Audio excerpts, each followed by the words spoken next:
I'd like to call the meeting to order. Ready? We can have a moment of silence.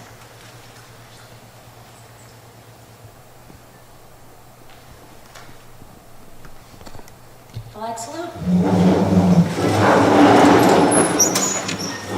I pledge allegiance to the flag of the United States of America and to the republic for which it stands, one nation, under God, indivisible, with liberty and justice for all.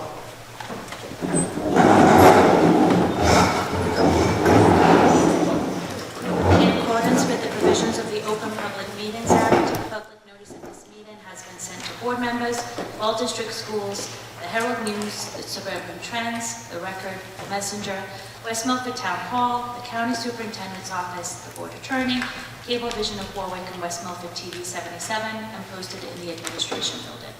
Copies of the board meeting calendar resolution were provided to all local media, Town Hall, Township Library, and all district schools. Roll call, please, Mr. Schultz.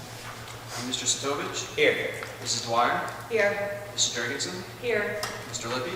Here. Mrs. Marquardt? Here. Mrs. Romeo? Here. Mrs. Van Dyke? Here. Mrs. O'Connor? Here. Mrs. Lockwood? Here. Thank you. Superintendent's report, Dr. Kitchen. Hello.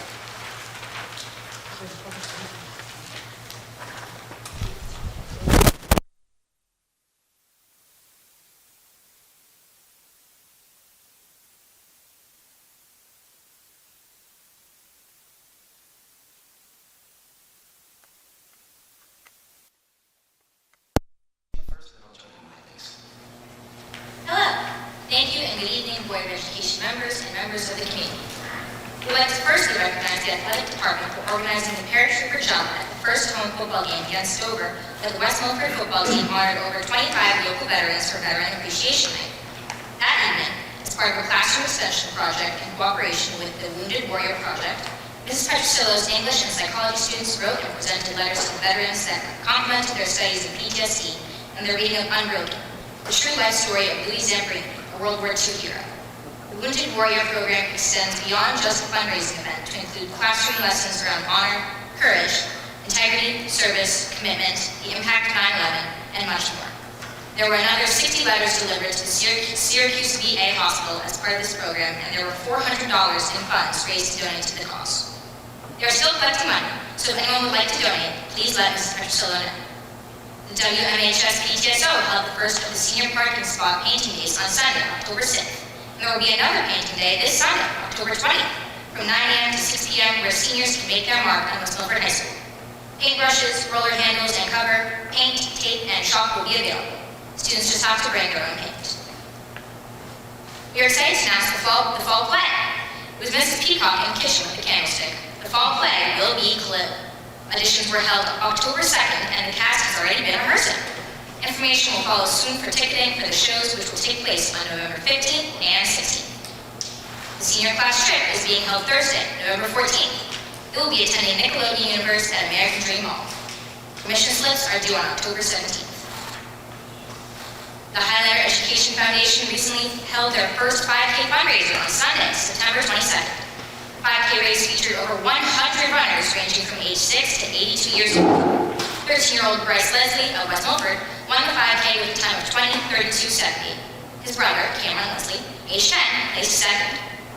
Our third homecoming dance was held October 4th. It's a great success. It's getting a little bigger each year, and we hope it continues to grow. The Royal Court honored were seniors Kobe Scott and Lily Kreutzer, juniors Ethan Amundsen and Haley Geller, sophomores Owen Manier and Alyssa Pingatori, and freshmen Mason Leneve and Kaylee Schlick. And the big news is, we won the big home football game against Lakeland.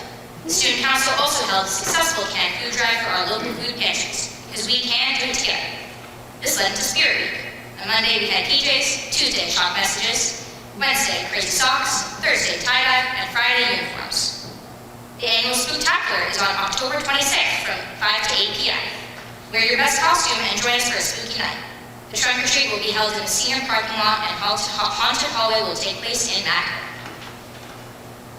The Highlander Band recently hosted the Highlander Marching Band Classic on Saturday, September 28th. The competition featured marching bands from 8 different schools. The The competition was sanctioned by U.S. Band Circuit, one of the largest national marching band circuits in the country. Since the Highlander Band was hosted the competition, they were not eligible to win any awards, as Lakeland High School and Morris Hills High School won first place in their respective groups. The Highlander Band did go perform their show Down the Rabbit Hole at the competition. Besides performing their show at the halftime of our home football games, the band competed in this past weekend in the Ludwig Musser Classic competition, where we took first place. On Friday, October 11th, the United States Army brought their flight simulator to our campus. Over 100 students and staff participated in this exciting and engaging experience. This provides students with a unique opportunity to explore potential careers and gain hands-on insight into aviation technology. Now for a brief look into the future. Next week is the week of violence awareness. Students will be, on Monday, participating in Random Acts of Kindness Day, on Tuesday, Peaceful Pajama Day, on Wednesday, Cultural Harmony Day, on Thursday, Hero Day, and on Friday, Unity Day, wear black and gold. Thank you for your time. I look forward to updating you next month.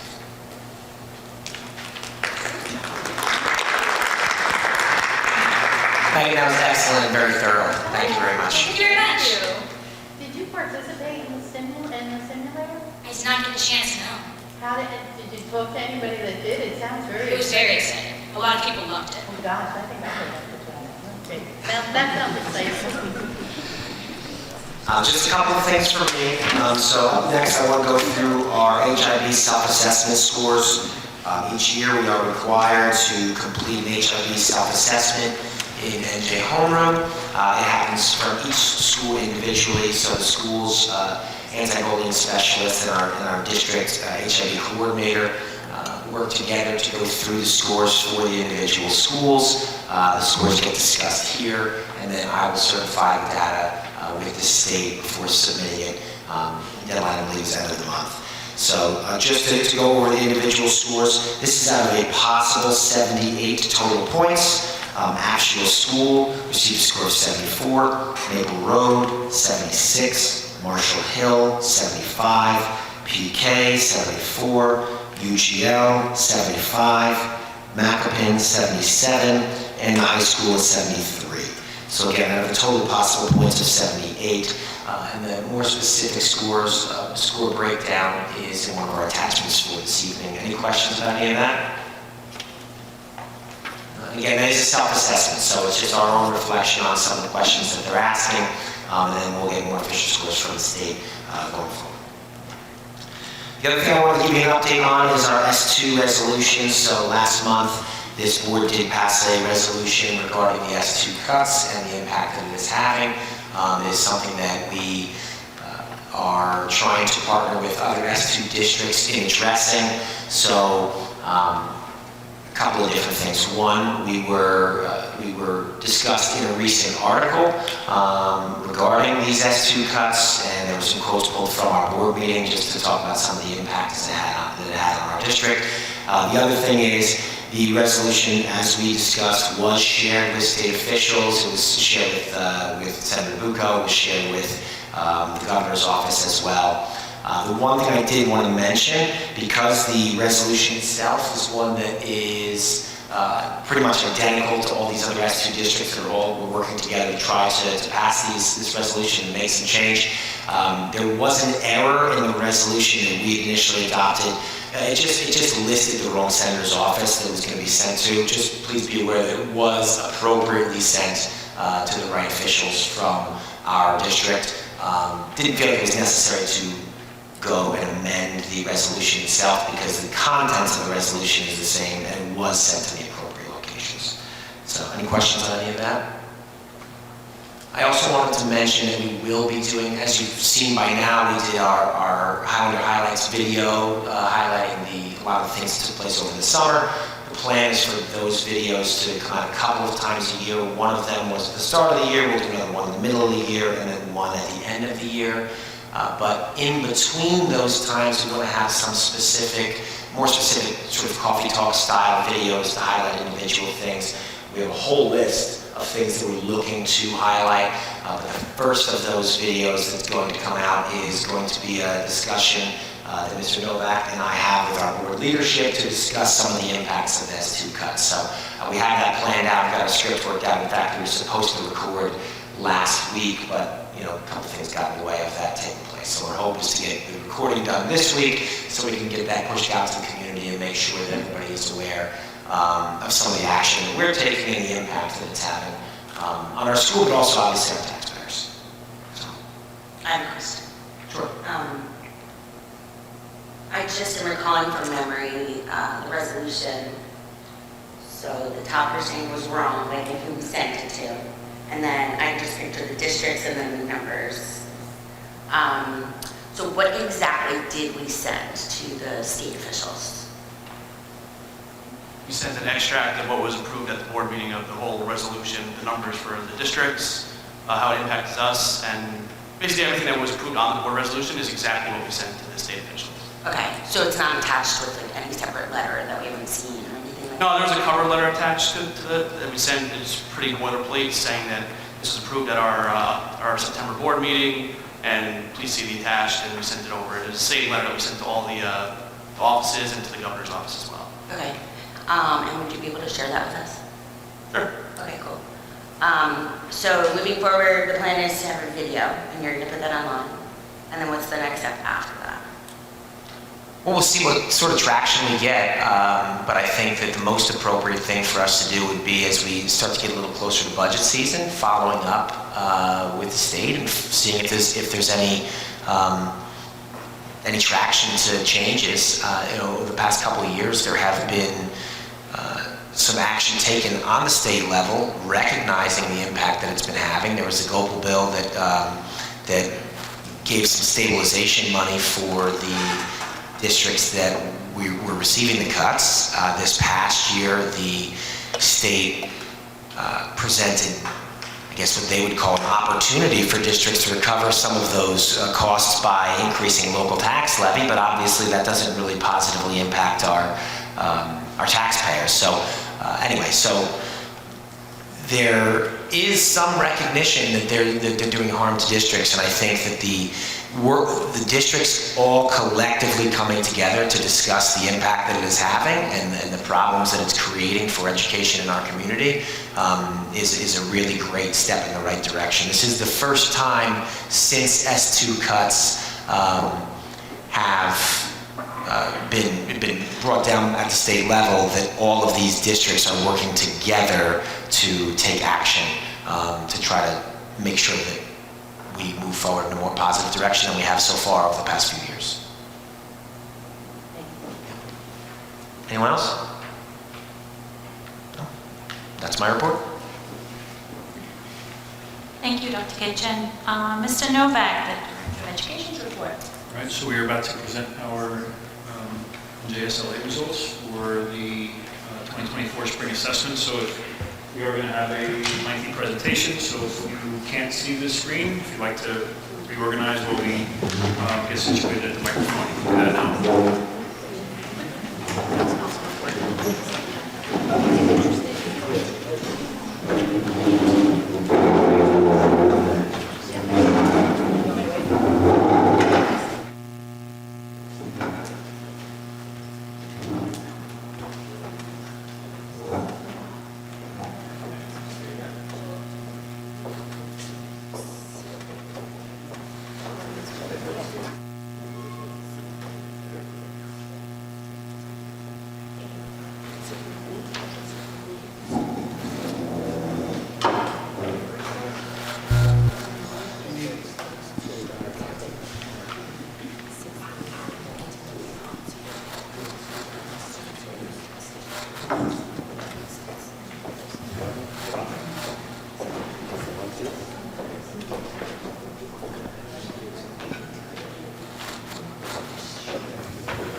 Testing 1, 2. Okay, here, take that.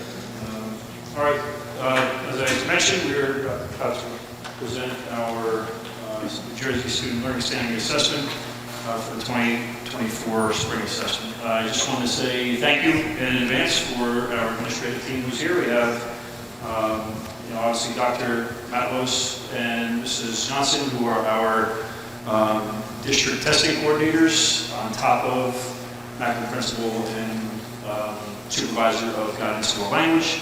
Mrs. Sharon West and Dr. Belzer, who are our humanities supervisor and supervisor of STEM, Mr. Matt Shrines, our high school principal, and our elementary principal team, Dr. Swartz, Mr. Kane, Mr. O'Donnell, and Dr. Fowler.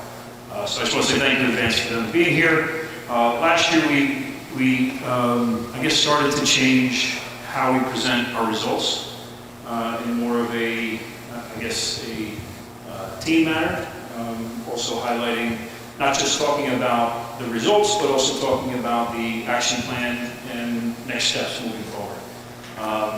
And in last year's presentation, one of the things I promised the board is that we would continue this conversation not only when we take the assessment in the spring, and not only when we present them in October, but it would be a living, breathing part of what we do throughout the year. And I think we have followed through on that. And you know, our conversations monthly and bi-weekly with our staff, with our administrative team, talks about how do we continue to improve and how do we do things in our classrooms to work on district test scores in each level.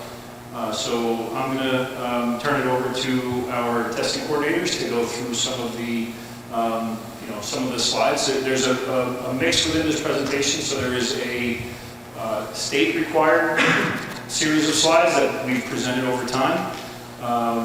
There's going to be a few slides today that we haven't presented before, and I handed those out to you in large color copies, and that is the cohort analysis. So often, the state required slides that we provide are typically, grade 3 from one year to the next, and it's not often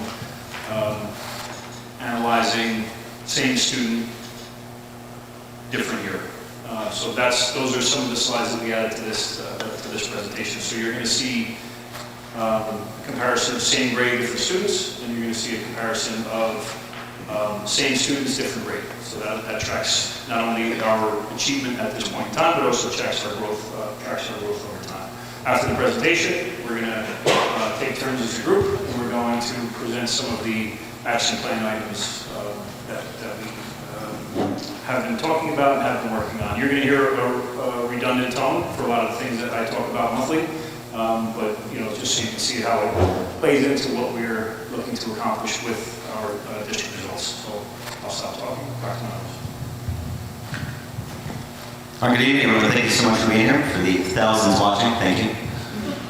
Mrs. Johnson, I will be passing the microphone quite a bit.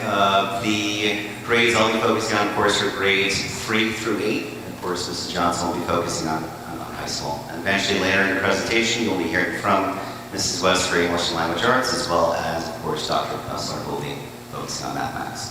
All right, let's do this.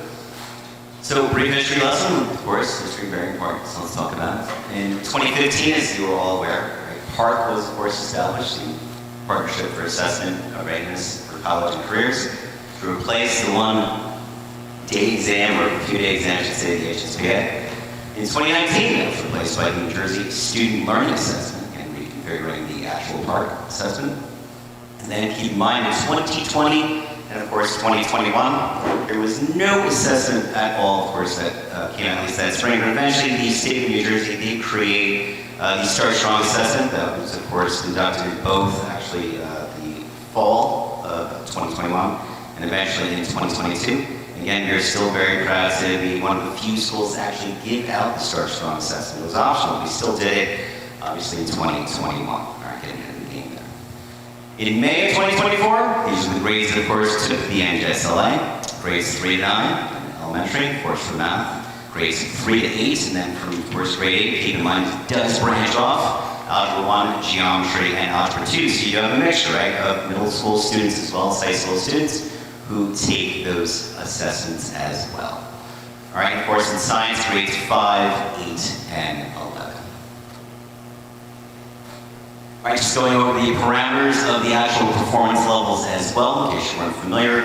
Level 1, if you did on the expectations, you were between the range of 650 and 699. Level 2, partially met at 700 to 724. Level 3, approaching at 725 to 749. Level 4 meeting those expectations at 750 to 809, and of course level 5 exceeded expectations 810 to 850. All right, same thing with NJSL Science, a little different. Level 1, again, based on your grade level below proficient, grades 5 and 8, 100 to 149, grade 11, 100 to 157. Level 2, near proficiency, grade 5 and 8, 150 to 199, grade 11, 158 to 199. Level 3 proficient in grade 5, 200 to 242, grade 8, 200 to 230, grade 11, 200 to 249. Level 4 advanced proficient in grade 5, 243 to 300, grade 8, 231 to 300, and grade 11, 250 to 300.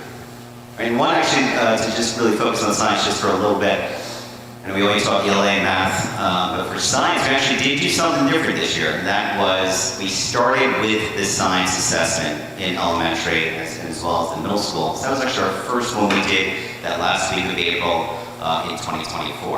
We'll get into the same thing again this year for various number of reasons. Number one, give us an idea, especially what the NJSL is going to look like that week.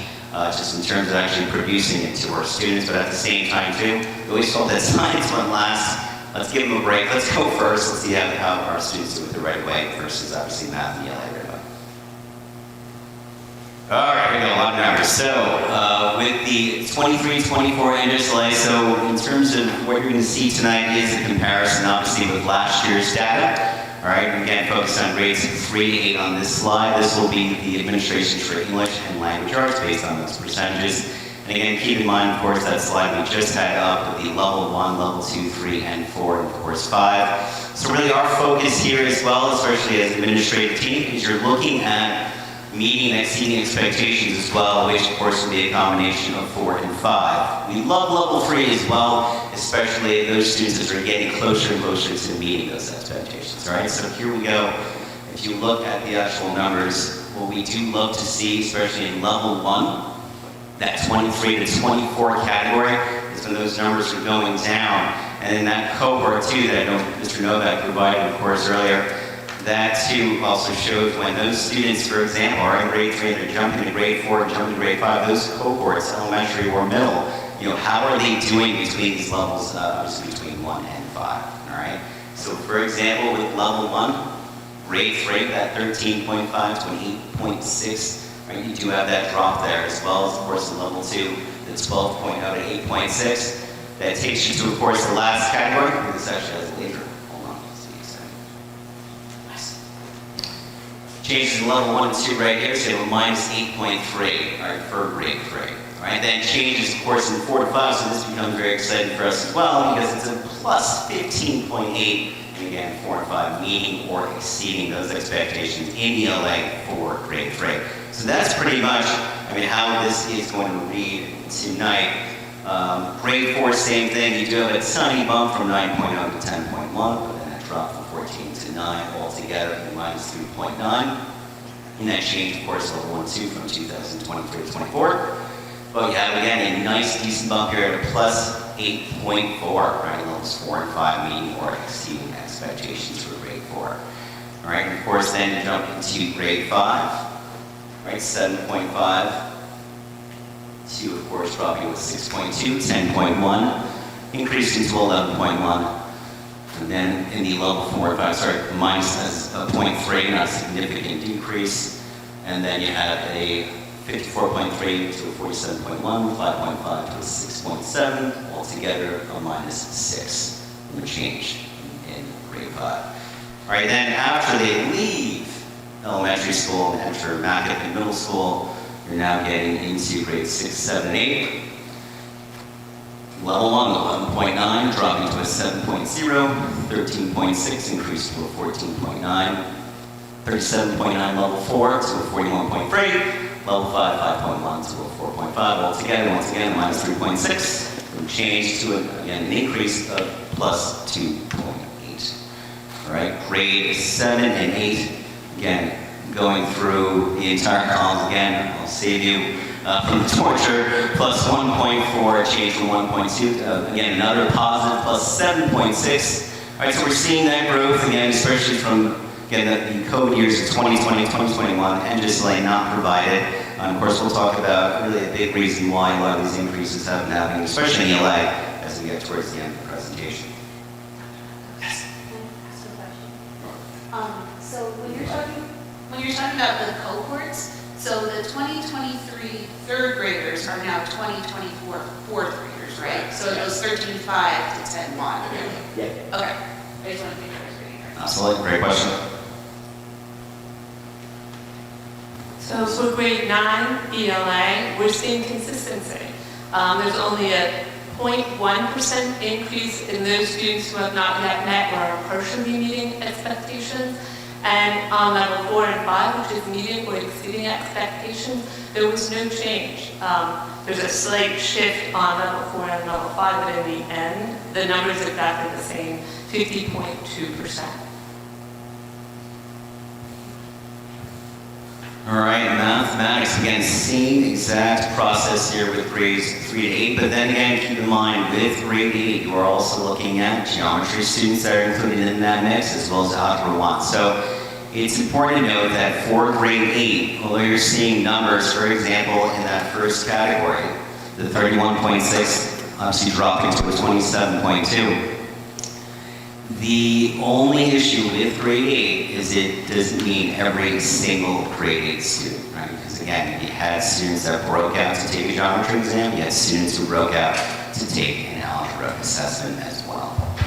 So in relation to that, that's a conversation that I've brought up numerous times about the rationale behind our significant realignment to math classes at the middle school.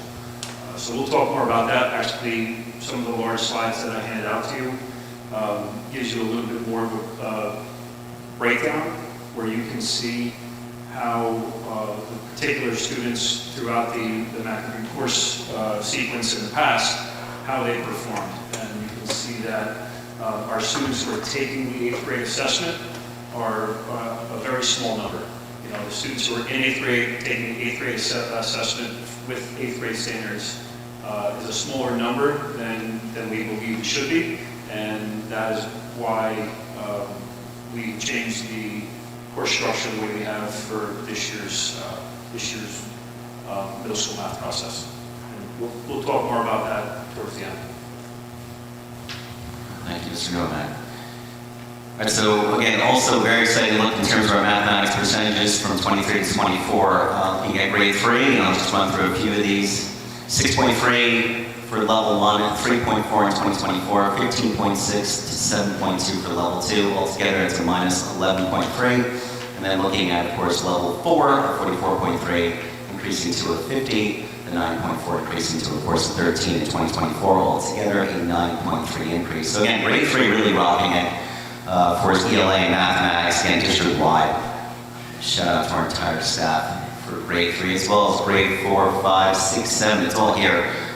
We do have a slight increase, plus 3.7, of course, for level 1 and 2. We also have an increase of almost a point from 23 to 24, as well as in grade 5, plus 0.2, and a 9-point increase, level 4 and 5 for grade 5. In grade 6, subtraction of 4.9, but an increase of 6.2, again, being our exceeding expectations. Of course, for grade 5, grade 6 and 7 as well. And then, of course, you get into now grade 8, where you have just numbers everywhere. The plus 3.5 for level 1 and 2, obviously a deduction of minus 6.3. And then, of course, algebra plus 22.8, that changed from 1 and 2 to then a minus 25.9, levels 4 and 5. The 13.5 changed from level 1 and 2 to a plus 9.3. So again, that was, as Mr. Novak said, a big reason why, of course, the administrative team, as well as our staff, especially in the middle school, working with the high school at the same time, to really look at our mathematics scope and sequence, which, of course, Dr. Belstrom will go over later.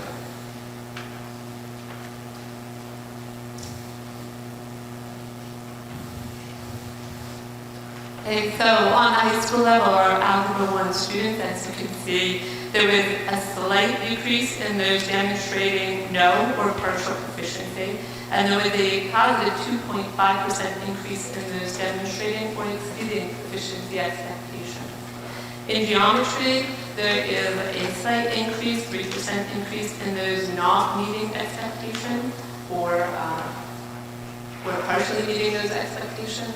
And then you can see that there's a bigger shift in the decrease in the numbers of students meeting or exceeding expectations, with many of those students falling into the approaching category, which is that 3 level. You can see we're up to 58.3% now. In Algebra 2, there was a shift to the middle. 6% fewer students demonstrated no or partial proficiency, and 17% fewer met proficiency targets. And in the end, 56.5% of our students showed that they were approaching proficiency.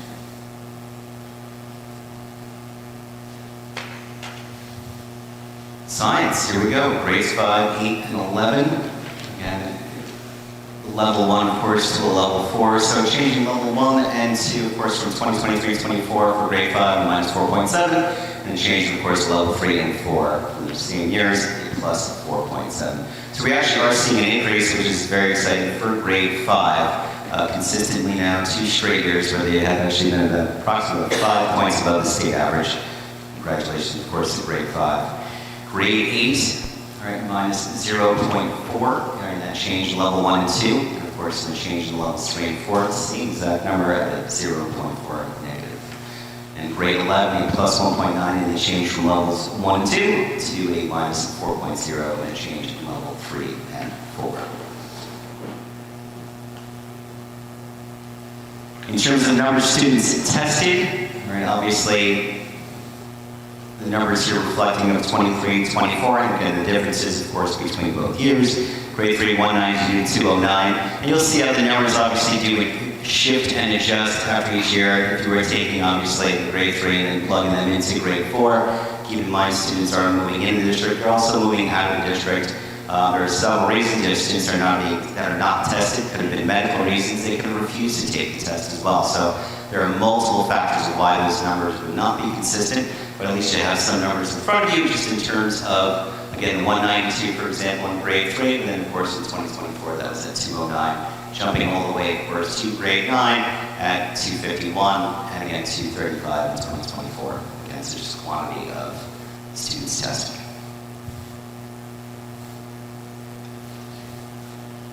All right, same goes, of course, for mathematics. Again, these numbers would not be identical either, because there would be students, for example, who may have taken the actual ELA assessment, but maybe they didn't take the mathematics assessment, or vice versa. And again, that can depend on an absence to that test. They didn't make up the exam, refusal to just the mathematics assessment versus the ELA assessment. So again, multiple factors why these numbers would be different as well. But this also, I wanted to make sure we provided the Algebra 1 and Geometry numbers as well, in terms of who took the test in 2023. And of course, for Math and Algebra 1, that was 82 students. 66 in 2024, and in geometry, it was 34 students, and then 24 in 2024. I do want to point out these 2 numbers. I usually don't want to take a lot of time with these slides. These slides are a requirement from the days of PARC was first introduced, and nobody wanted to take it. There's a requirement to try and increase how many people are participating in the PARC. So, but I do want to point out what I spoke to earlier with regard to the realignment of our middle school math classes. So we did have success with our, I did share with the board a number of occasions, the work that we've done, Dr. Belzer, Mr. Shriners, Dr. Matt Willis, myself, the math departments with the selection criteria, making sure the students who are who are going into a particular course are meeting the prerequisite skills for that process. The district had abandoned that for a few years, and we are seeing the result of that in some of our math findings. We have a new process in place where we're committed to it, but we did start it slightly last year. So at the end of the 22-23 year, no, I'm sorry, the end of the 21-22 year, when we made selections for the following year, we applied a little bit more rigor in terms of identifying prerequisite skills. Last year was the year that we really implemented full on. And when we look next year to the 2025 assessment, the number of students in Macapin who are taking Algebra 1 and geometry will most likely be significantly lower, which means that a majority of our students in Macapin will be taking the assessment that is on their grade level with the student learning standards that they should be assessed on at that time. And again, I'll come back, I'm sorry I keep popping in and delaying, but I just want to point some things out and we'll talk more about it.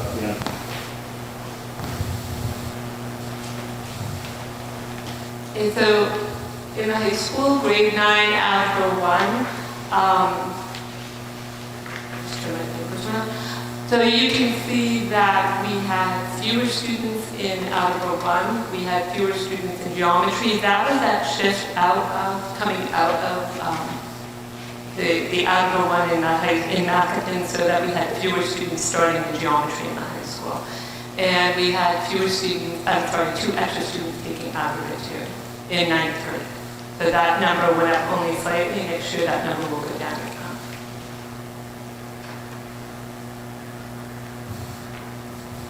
Okay, same thing with science, again, grades 5, 8, and 11, again, 205 in 2023 to 228, again, differences being same process, same procedure of students, of course, taking the assessment versus 2023 into 2024. Again, those grades remain. It is strictly only grades 5, 8, and 11 for the science assessment, not all grades taken, just to make sure everyone's aware. Again, grades 5, 8, and 11. All right, ELA in terms of the district versus the state, all right, breaking the data down in this way as well. So again, looking at grades 3 to 8. Level 1, just going through grade 3, since they're right there. Level 1, 2023, 13.5%. The state was at 20.7%, again, at that level 1. Level 1 in 2024, 8.6, compared to the state at 19.8. So again, both had a decrease in terms, of course, their level 1 performance. Level 2, 12.0 at 2023, state 14.9, of course in 2024, 8.6 to 15.2 versus state for level 2. So again, similar numbers from grades 3 to 8. Unless you want to go through each one as well, but 9.0, 12.8, again, these being level 1 for 2023, 24 into, of course, level 2, 2023 into 2024.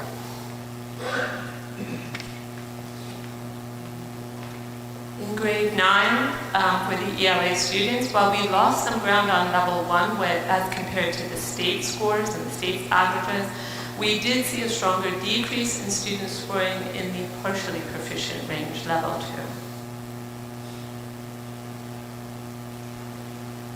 Then getting into, of course, levels 3 and 4, and keep in mind, level 3 was that approaching expectation, right? So we love our students that are there because they are so close to getting to level 4, all right? And so let's take a look at, once again, grades 3 to 8 for levels 3 and 4. So in 2023, 32.8%, the state was at 22.5. In 2024, we were at 25.4, the state at 21.4.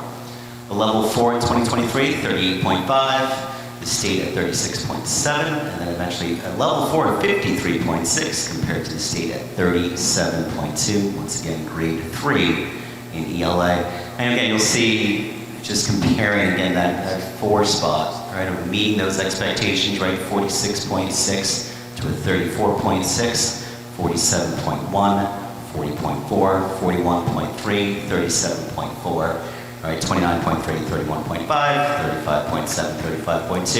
You know, overall, especially in that level 4 category, West Milford did extremely well when compared, of course, to the state. So on grade 9 levels 3 and 4, we remained consistent while the state saw a slight decrease. It is noteworthy that we outperformed the state in terms of the percentage of students who met expectations, as seen over on the far right there.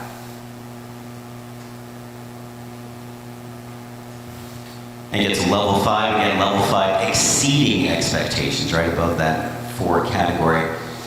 In terms of grade 3 in 2023, we're at 6.0. The state is at 5.3. In 2024, 3.8 at the state at 6.4. And again, just reading the numbers across, 7.2 in 2023 at 14.8, 10.1 to a 16.2 in 2024. All right, grade 5, 5.5 versus a 9.9, 6.7 versus 11.9. And of course, jumping through 5.1 to 11.4. 4.5 to a 15.8, grade 7, 2.1 versus a 23.2, 11.2 versus a 22.4, 9.5 versus 19.5, 9.4, and 17.7. This is a good slide to illustrate one of my points that we've been talking about. I can come back to the middle school line because that's an area where our focus is. Again, remember these are same grade, different students if you go grade 3 across. The area I want to point out is that when we put our 6th grade students in a classroom that is focusing on 6th grade standards and they move on to grade 7 math and facing grade 7 standards, that's a 5.1 to a 11.2.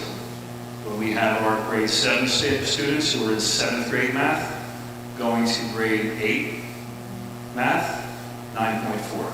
So one of the things you're going to see is the tone, the tragedy of a 6th grader going into algebra, or a 7th grader going into algebra. So those are the slides that we'll illustrate later, is the area of this data where we can see exactly where and why things went wrong. Again, it was holes in student learning standards that we've identified and corrected for going forward. But again, this is one of those slides where you can really highlight that point.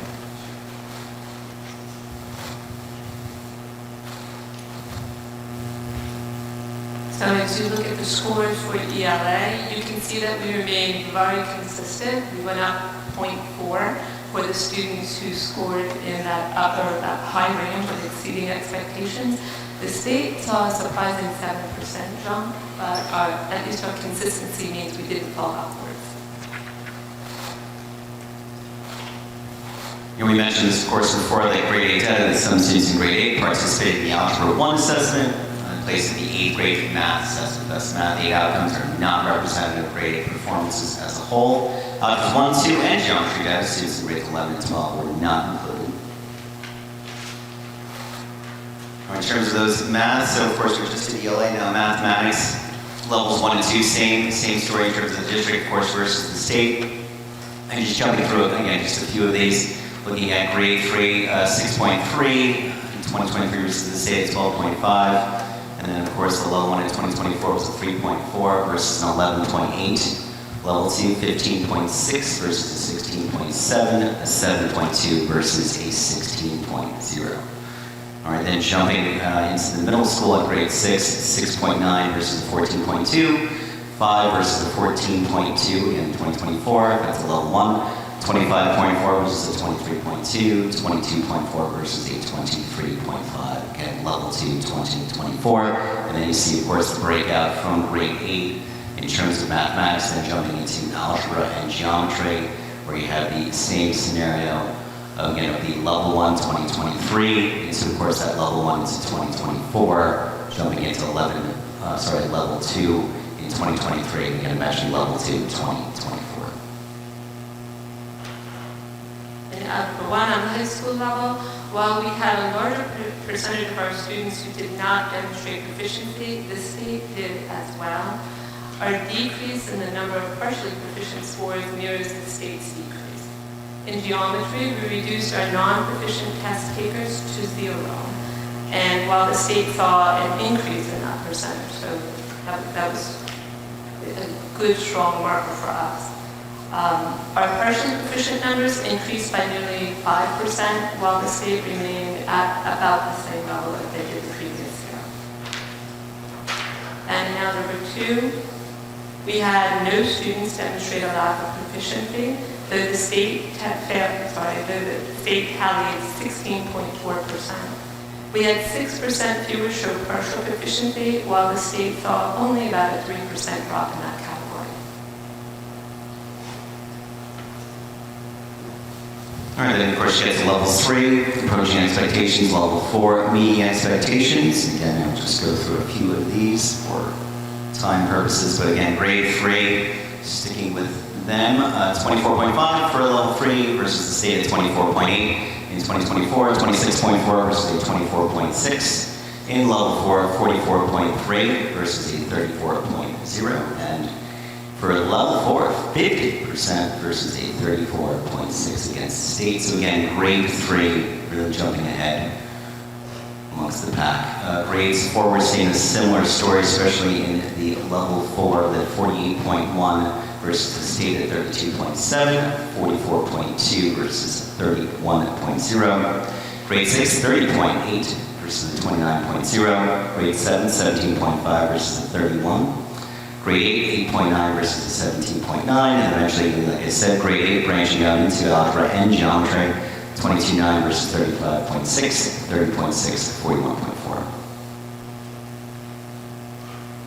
In algebra 1 at the high school, our scores show a reduction in those approaching expectations, which mirrors what the state is saying. We are seeing a 2.5% increase in those students meeting expectation. The state is also seeing an increase in that category. In geometry, both West Milford and the state increased by about 1% for those approaching proficiency. However, we saw a 12.9% decrease in our proficiency scores.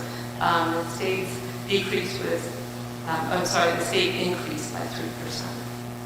In Algebra 2 at the high school, there was a 23% increase of those approaching proficiency, while the state remained pretty much consistent. We also saw a slight drop in those meeting expectations, and the state saw a 5% increase.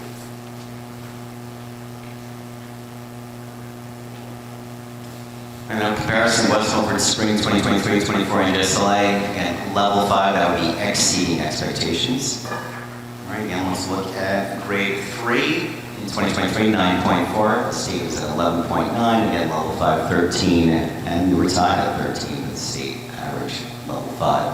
And again, across the board from 20, in terms of recent test scores this past spring, 3.7, 7.5, 5.3, 9.1, 1.5, 7.2. Again, getting into middle school, ranging from, of course, a 1.5 to 0, versus, of course, the state at a 7.2, 6.5, 1.5, 3.9, and 7.7. Again, grade 8, keep in mind breaking up into algebra and geometry. So on the high school level, in Algebra 1 geometry and Algebra 2, we did not have students scoring yet at the exceeding expectation levels, but the state levels are not far enough for that on the Algebra 1 geometry levels.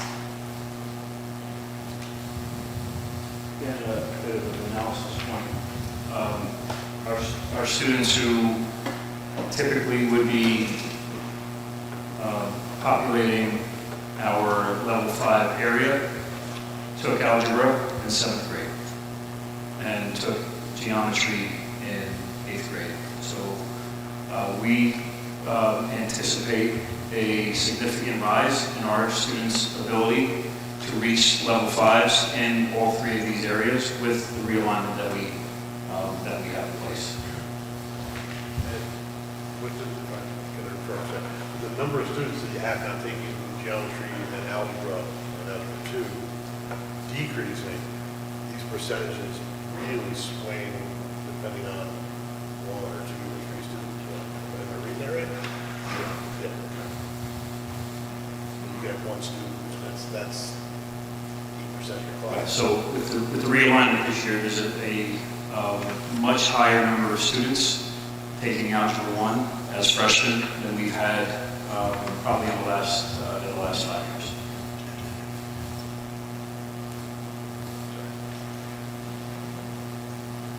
And in comparison with spring 2023-24 NJSLA, the administrative mathematics for both levels 4 and 5, this would be meeting expectations and exceeding expectations. And again, jumping through a few of these, grades 3 in 2023 were at 53.6. That has jumped to 63 in 2024.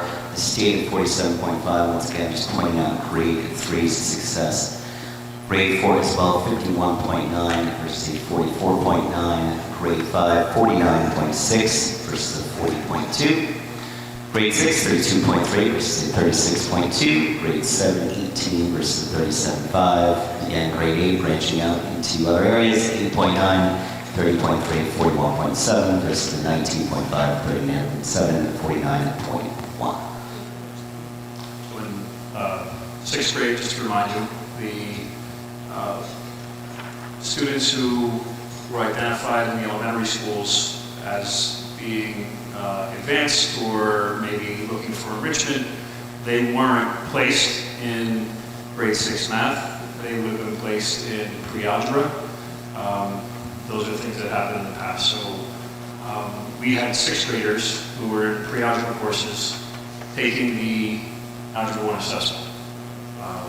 So those, again, I'm just going to keep pointing out that realignment and the things that we expect going forward. This assessment took place in April and May of last year, prior to all of our realignment efforts. So look again at our Algebra 1 geometry and Algebra 2 scores, and you'll see again that 2.5% increase in Algebra 1 and slight decreases in the other areas. If you go with what Mr. Novak was saying before about following the trend, if you look at our 8th grade students from the year previous, the number of students scoring in the 4 or 5 range is much higher than the previous year for the 8th graders. All right, 23-24 ELA's turn for levels 4 and 5. Again, same thing with grade 3 at that. In 2023, 41.7 versus 41.9. And you saw an increase from the state at 43, but West Milford did better at 57.4, again, grade 3. 56.6 versus 50.8. All right, also an increase from the 48.2 in 2023. 53.8 versus 52.2 for grade 5. 45.8 versus 53.2, grade 6. 40.5 versus 54.0, and 45.1 versus 52.9. And for ELA grade 9, again, you can see the consistency. The state outpaced us a little bit, moving up to 58%, but we're in a good place with 50% of our students meeting and or exceeding expectations.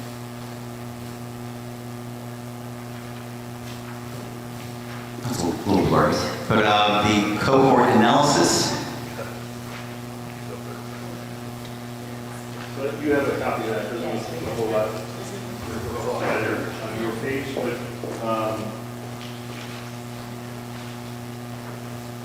basically what you're seeing here, and the PDF of this will be posted online after the meeting, and the PDF will also be shared with the board so you can see this a little better. So basically, what these slides are showing is this cohort analysis.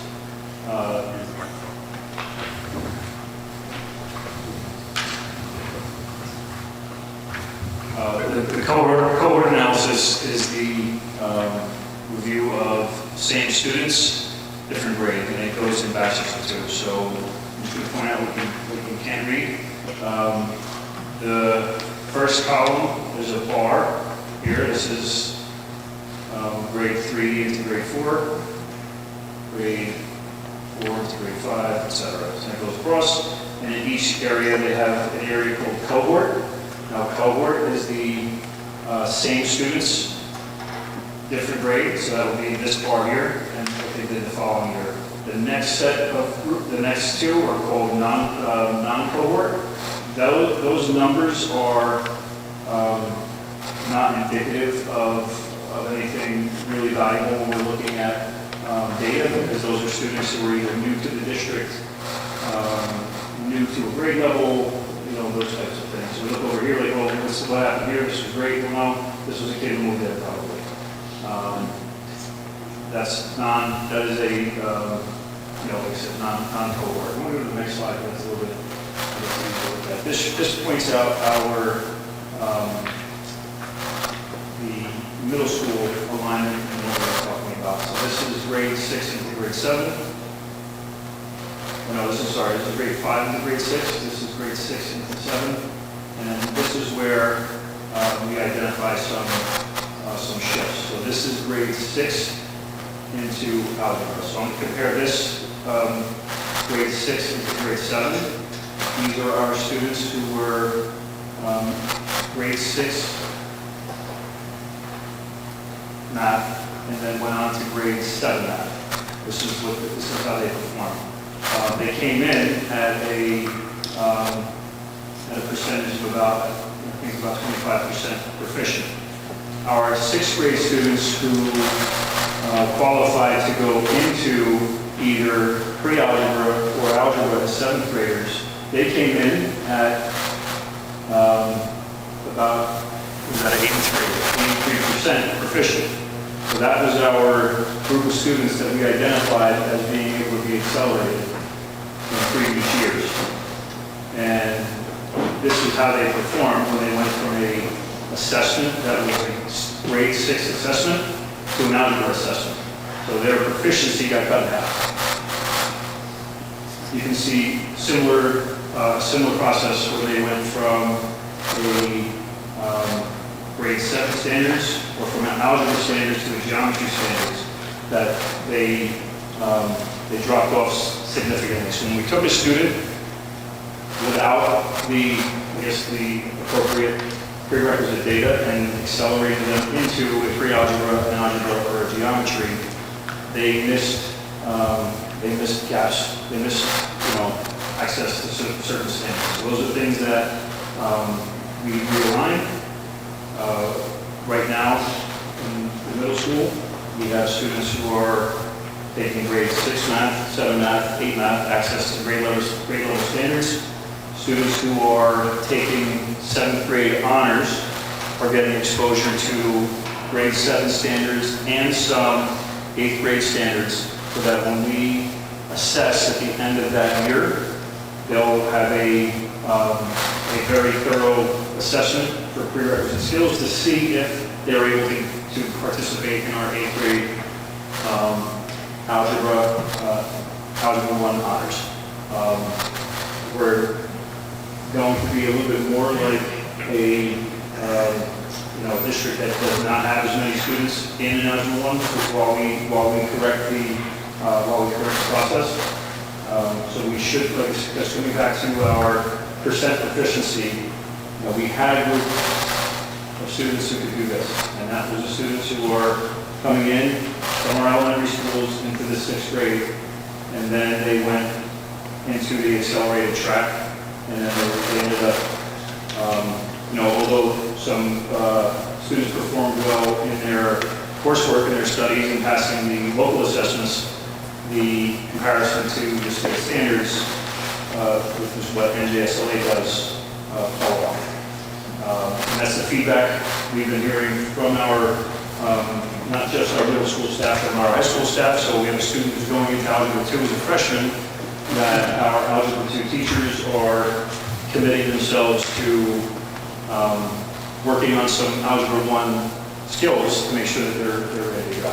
So at the end, we'll talk more about action plan and more about what we're talking about. So I just wanted to point out, cohort analysis slides. This is the same setup, but for ELA. This compares same students, different year. This is a continuum from the first year that they get tested in grade 3 all the way up through grade 9, and then this is a closer breakdown for the cohorts that we've been talking about. This one you can see is it's a little bit more zoomed in. You can read what the pattern is on those slides. Cohort students who were here for 2 years, non-cohort is probably a very small number of students.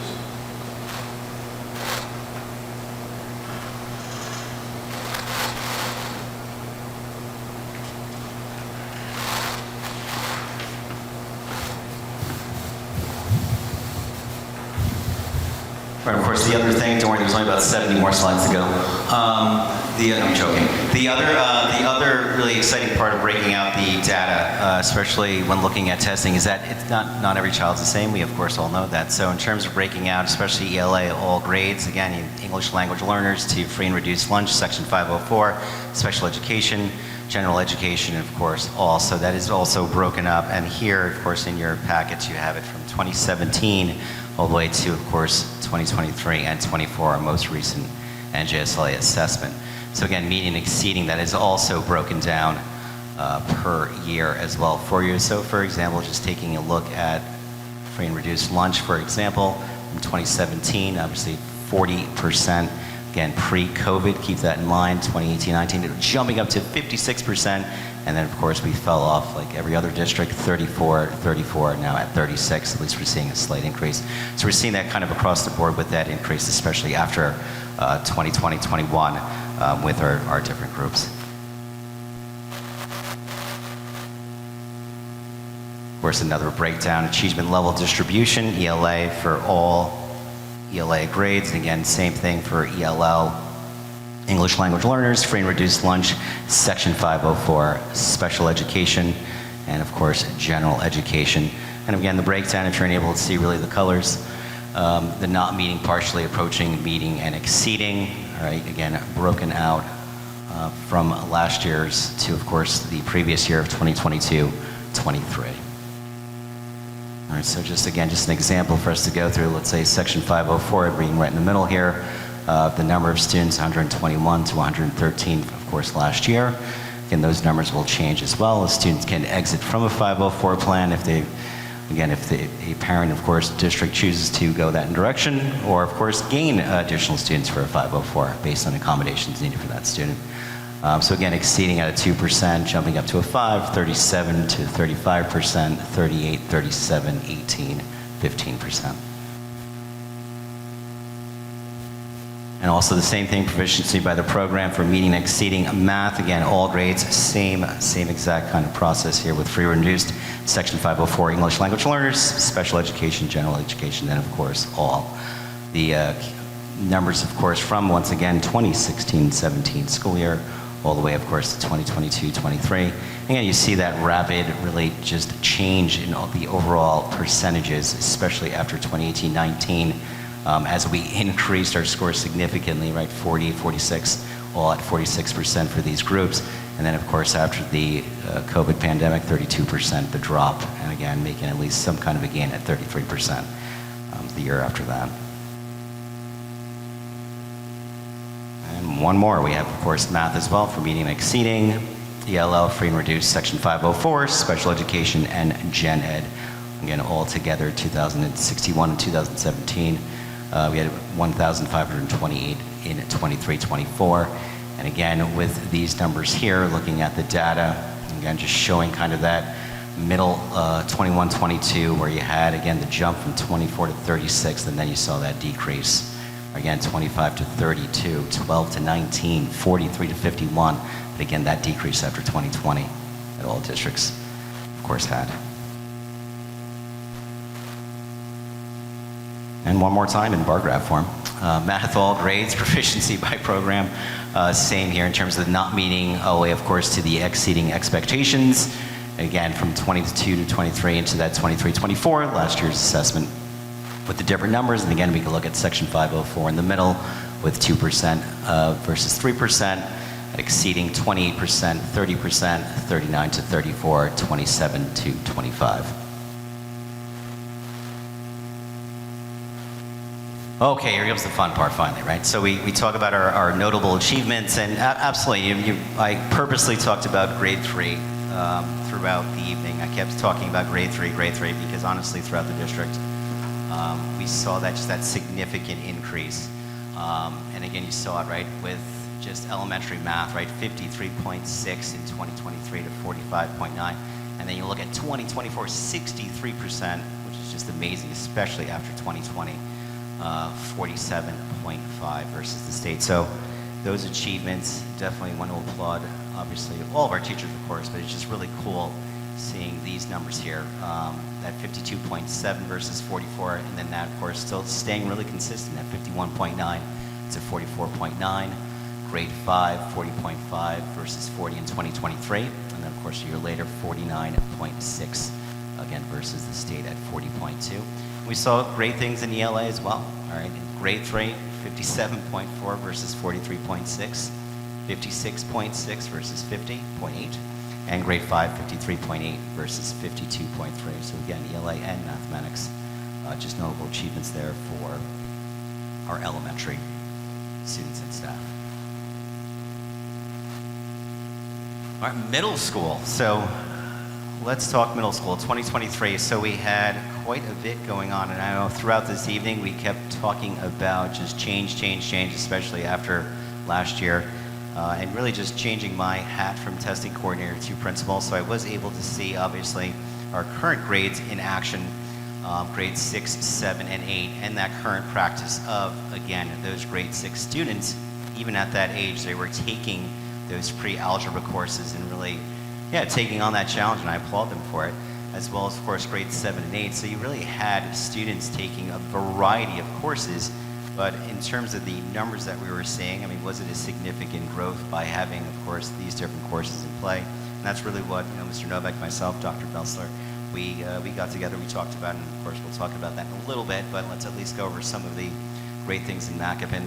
Grade 6, 31%, meeting exceeding, jumped up to 32.3 obviously this year, or this past year, my apologies, 9.8 for grade 7, and of course 18%, obviously grade 7 for 2024, and for ELA 43% to a 45.8, and in grade 7 32.9 to a 45%. In the high school, the things that we really can hold on to and say are good for our students and a good performance would be our ELA, as you saw in the chart that Mr. Novak showed. It's very consistent. The bar graph showed us that consistently at or around 50% passing with meeting or exceeding expectations. And in math, the growth in Algebra 1 was a strong 2.5% increase, which shows the work that has been done on the lower grade levels is starting to impact our Algebra 1 students positively. I think it's just important to point out as we head towards the end of this presentation, the NJDOE does have a whole slew of, again, just help for parents, especially with assessments. So they're actually practice exams for you to look at, just different forms of questioning, whether it's multiple choice, free response essays, and such, not just for educators, but also for you, the parent at home, to look at. And these are free. The parent portal is also available. So earlier this year, all of you should have received your ISR, the individual student reports. There's a code on that ISR that if you plug it into the parent portal, you then have the opportunity of not just looking at these past, obviously, assessment results you have, but you can look at previous assessment results. So for example, you have a child in grade 8, as long as they took the NJSLA, which they should have, all the way, of course, to grade 3, that too would show up on the parent portal. So you actually have all that data in front of you from previous years, again, if you log into the NJDOE's portal. Again, that link is there for you. And of course, the NJ Score report card is there, report guide is there as well.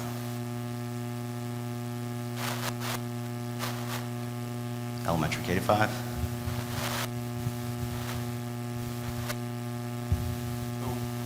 One of the, I think before I don't want to do the switcheroo on you. Are there any questions? Because before we get into action plans, is there any questions specifically about scores Well, or comments?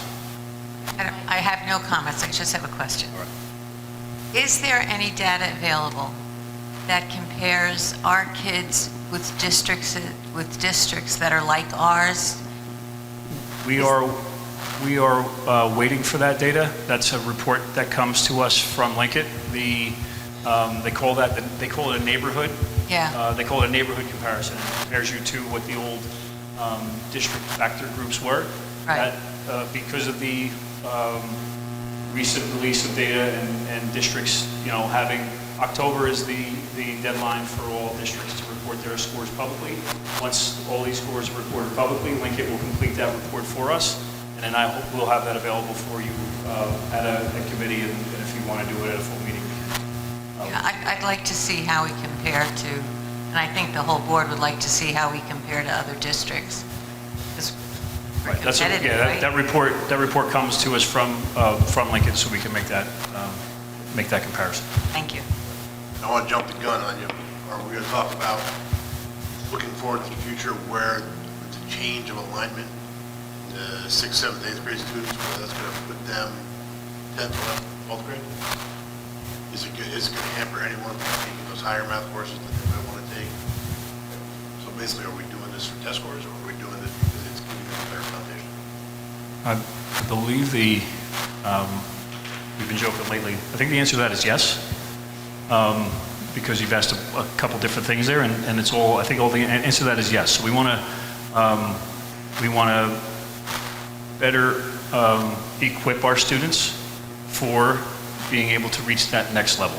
The mission should be for all of us is to prepare students by the time they leave middle school, whether it's for those kids who can do it in 8th grade, or those students who can be ready for it freshman year, is to get everybody ready for Algebra 1. Algebra 1 is the gatekeeper to those advanced, those higher maths. So we have always had that ability. With the accelerated process that we have now, we have students who are able to, take Calc AB, Calc BC as a junior. That's typically a course that was available to seniors in the past. I think we're always going to have, and those are things that Dr. Belzer, I don't know if you want to stay with me while we have these questions or not. We will always have the ability to offer a course for a student for what they're going to be able to need. Right now we have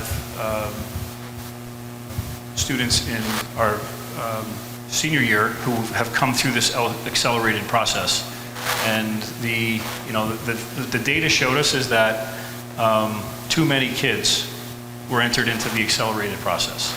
And through attrition over the years, students either,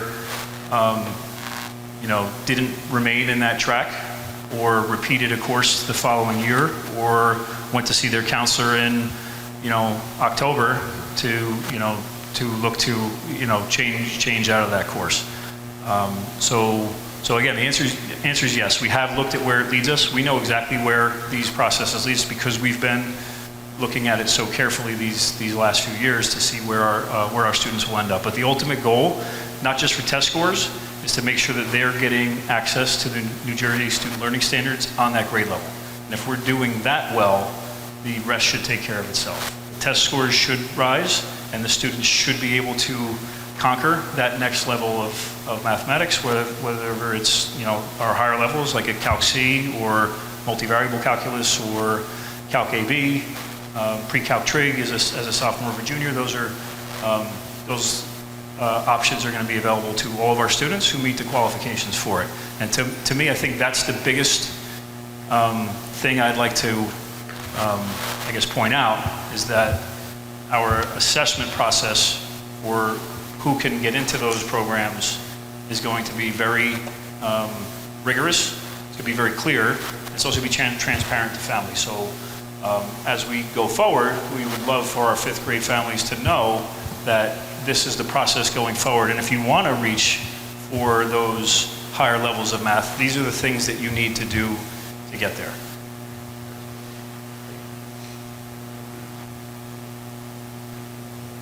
Any other questions about scores before we go on to this? No? All right. So the next series of slides, some of our administrators are going to come up and talk about the things that we've been working on. This is a reflection of the things that I've been talking about probably at every meeting. So just to recap, we are in the second year of a brand new math program for our elementary schools, Eureka Math Squared. We are in the second year of the implementation of our iReady diagnostic. We recently completed the fall assessment, and information for families will be coming this week on how to access those scores digitally. We are also going to be piloting or tinkering, or I don't know what the appropriate word is for it, but we're going to be trying out a look at the iReady learning path to take a look at our student. We get indicators if a student rushes through an assessment. We get an indicator on that.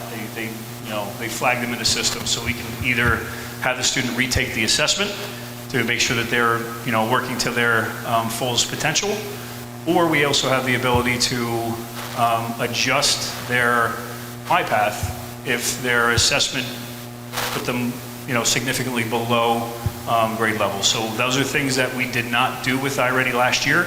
We're seeing it from a number of successful districts who have implemented that type of strategy, that we're going to try that in a few controlled locations this year and just see how our results come out when we adjust the MyPath that's being recommended through the iReady diagnostic and get those students closer to grade level standards. Our grade level data teams have existed. Now we just have more data points for them to follow. In the presentation, Dr. Matlos, I don't want to keep going back to the past, but if you take a look at our process, when we first implemented district or school data teams, that was in the 2016-2017 school year.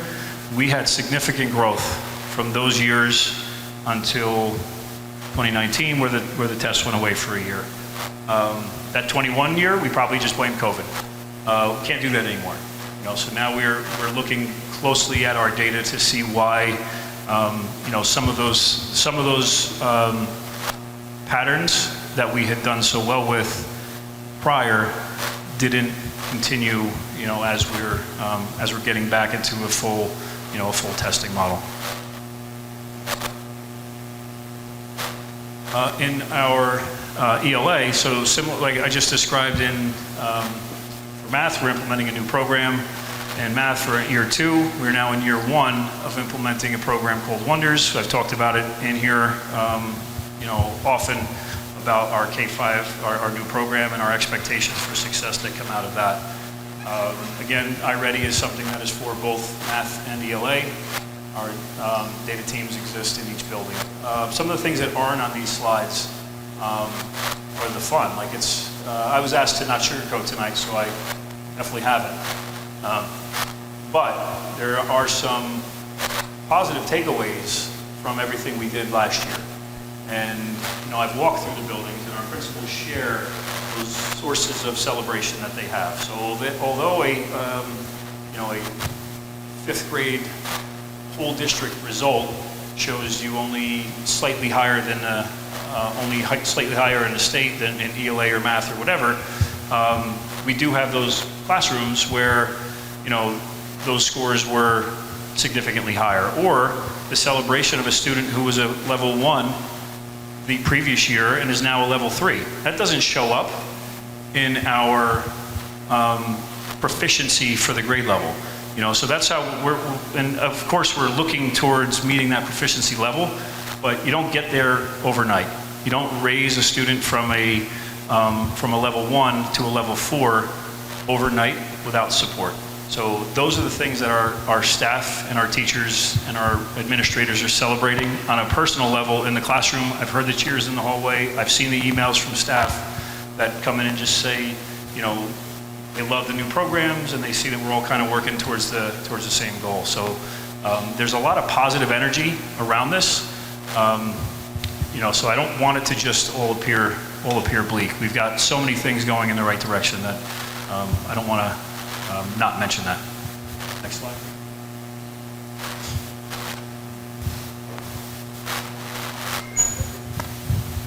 All right, Maccabin School. I personally just wanted to talk about Maccabin, just really as a principal, not the testing coordinator, because I think it's important for everyone to really look at our action plan going forward. So seeing obviously Maccabin for the first time last year after UGL and now of course being the principal there, we have an amazing team. And I think we do forget that middle school students are not looking at exceeding expectations on NJSLA. Instead they're wondering, will the new season of Fortnite come out next Friday? That is what it is. But so it's our job really to incentivize, right, NJSLA. It's our job to incentivize and get them excited, obviously, for testing season. Not easy, but we did our best, of course, last year.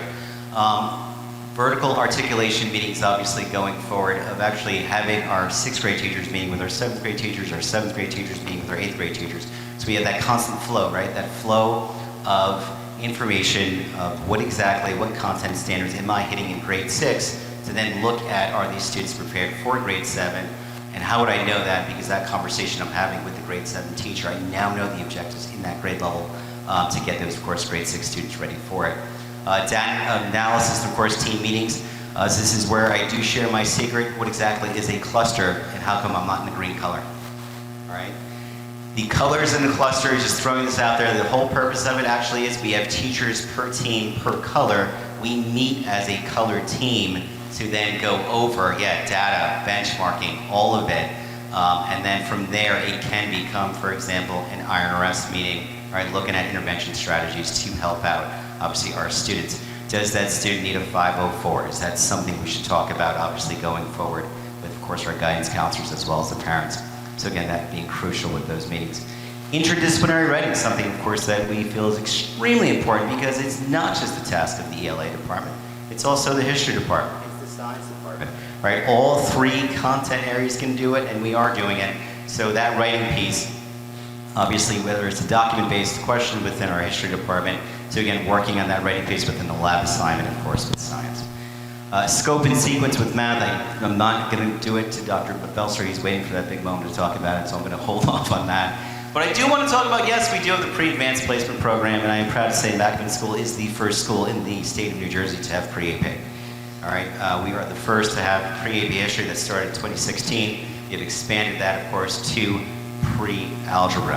And eventually that will expand even further as we look at different content areas, pre-AP English, as well, of course, pre-AP Bio. We're looking at it all. And the whole point of the pre-advanced placement program is to not only solidify grade 8, but also prepare those students for grade 9. So that student right now, I'm going to give a shout out to, Mr. Smolinski, pre-advanced placement world history. Congratulations, in grade 9, you're going to rock it because you're taking it right now in grade 8. So eventually when they move on to whether it's a general education class in the 9th grade to, of course, an honors or AP class for grade 9 for world history, that's exactly what these students will be taking on, of course, later on. The environment, that's a crucial piece, of course, testing as well. We have recently, thank you, of course, to the board as well as the district for partnering with the NJ4S. They are going to come in and do presentations, of course, on different things, whether it's vaping or it's on social media. But the beauty of the NJ4S program, why am I bringing it up in testing, is they're going to meet with all of us. They're going to meet in our team meetings. They're going to be a part of our counseling network to help our kids because, again, testing may not be their top priority, obviously on a daily basis, but if we can help them with the school environment altogether, whether it's character education, whatever it may be, that too will help, obviously, with performance. Action plans, of course, going forward, professional development continuing, whether it's, of course, iReady, different forms of writing, whatever it may be, within that instruction, developing curriculum, whether it's over the summer, obviously throughout the entire school year within our departments, those intervention meetings.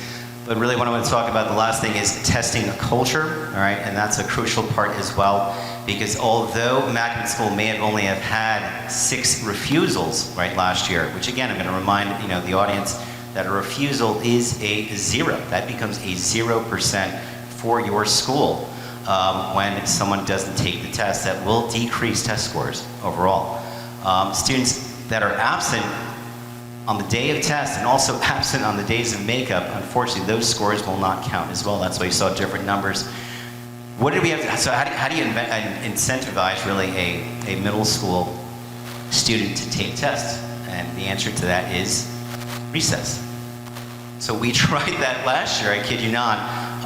Last spring is where the idea came from of actually, let's do great on NJSLA and I'm gonna reward you with recess. And they went outside, first time in a very long time, to really just get their energy out. And we did, we saw a different testing culture altogether by incentivizing it all. So that was something, again, credit to the entire building really for making that happen. But again, that's really going forward, that is what MacAPN is gonna look like.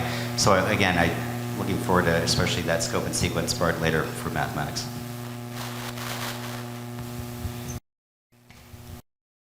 I'll talk briefly about the math at MacAPN. Some of this you've already heard a little bit about, but I can go into a little more detail. So in terms of professional development, the teachers are getting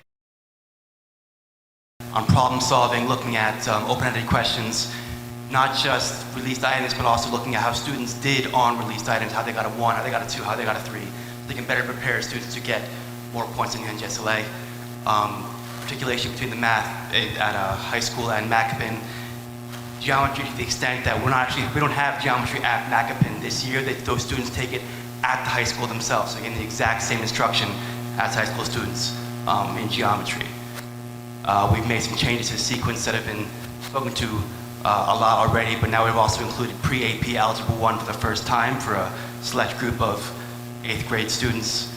Another big change we made this year was using very data-based placement recommendations. So we use recommendations that are based on their past marking period grades, their NJSLA scores, their iReady's diagnostic recommendations, all that together makes a rubric score that gives a much better, accurate placement for these students. So they're in the right place, taking the right test, learning the right standards, and hopefully doing much better this year and moving forward.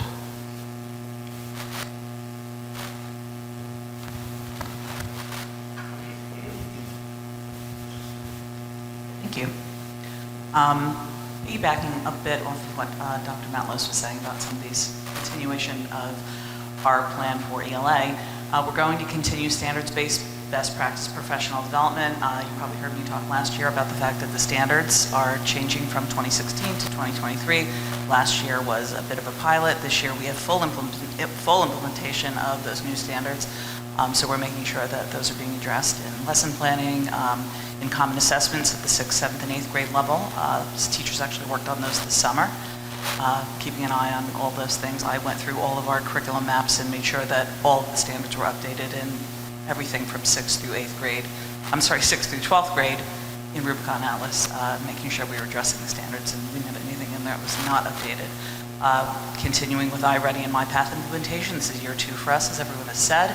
We're focusing on the differentiated instruction, 40 minutes a week, talking about various ways to incentivize that and create a positive atmosphere, helping students to see it in a positive light and take some responsibility and gain some excitement about making sure that they are meeting those goals. We really want to focus less on the 40 minutes a week and more on the individual MyPath and making sure that they're successful in passing those lessons. SEL, this again goes back to environment, which Dr. Matlos was also saying, creating a culture in the classroom where we're meeting the social and emotional needs of students. This is about year 3 for us in looking at that both at Macapin and at the high school, and we're continuing to identify those things in lesson plans, also in observations. When teachers are actively working with students in ways that address social and emotional learning, making sure that they're creating positive environments for students, those are things that I identify and try and point out for them. Grade 8 to 9 high school Macapin articulation is something that we will work on. This is much more relevant now that we have those updated standards. We want to make sure that we're meeting those standards, taking a look at those maps from 8th to 9th grade and making sure that everything is flowing from one grade level to another, aligning the scope, sequence, and standards.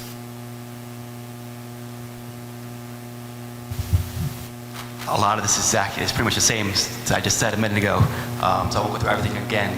But I will say that a lot of the changes we're making at Macapin in terms of our sequencing, in terms of our placements, that's going to trickle into the high school as well when they start moving up as in the grade levels. So those students in their accelerated track now who may have missed standards and skills previously, that won't be as much of a factor moving forward once we've course corrected these. So in the next few years, these students reach Algebra 1, Geometry, Algebra 2, Pre-Calculus.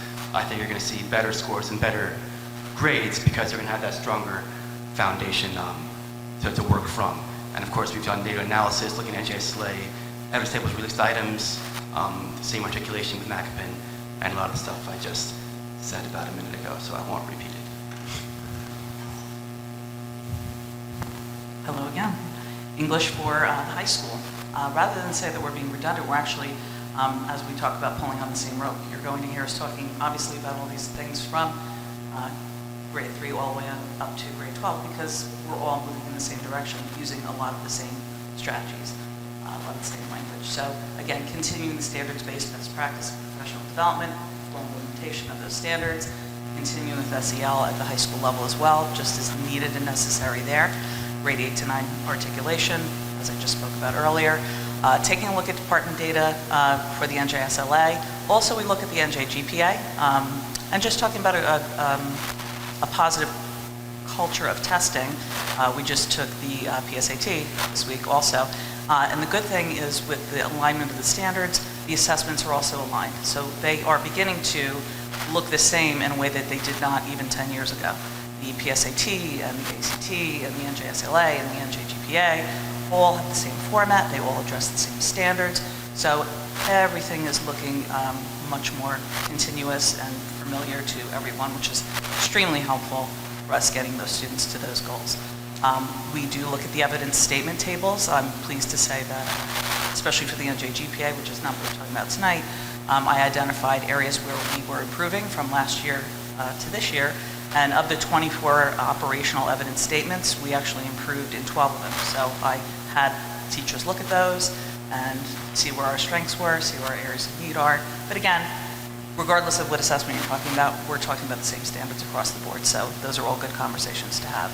And then, of course, looking at the Lincoln Navigator report. So there's so much more data and so many more ways to look at it on a very zoomed out view, which would be those evidence statement tables or grade levels, or very zoomed in with things like MyPath or looking at our individual assessments, our local assessments, and any of the other assessments that we were talking about. So. I have a question. Mrs. West. At the high school, there are genre courses. In the 1970s, we called them mini courses. Are every one of them aligned to our standards? Yes, those are all aligned to the 2023 standards. So those were among those Rubicon Atlas maps that I went through this summer. And when they were written, they were obviously all aligned to the standards as well. They are designed to meet the graduation requirement for those grade levels. So Sci-Fi, for example, for grade 12 is designed to meet the grade level expectations for the graduation requirement for English.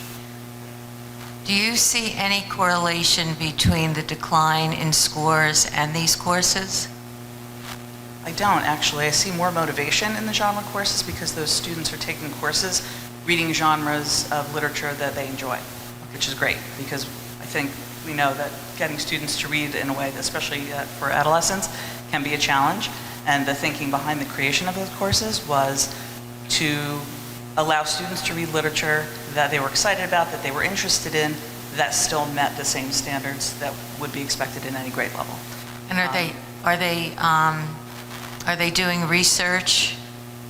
Are they doing research papers? Yeah, and they are. Those things, yes. Okay, thank you. You're welcome.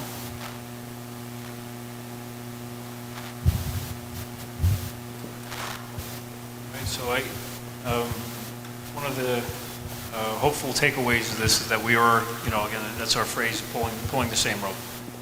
We started this discussion at this time last year about a more concerted effort, a more unified effort towards making sure that everything we do is not only for raising our scores, kind of like the question that you said, but towards making sure that we're teaching to the New Jersey student learning standards. So we have we've got a lot of exciting processes in place. We've got, our majority of our elementary curriculum is new. The majority of the things that we're doing are getting great, great feedback from our students.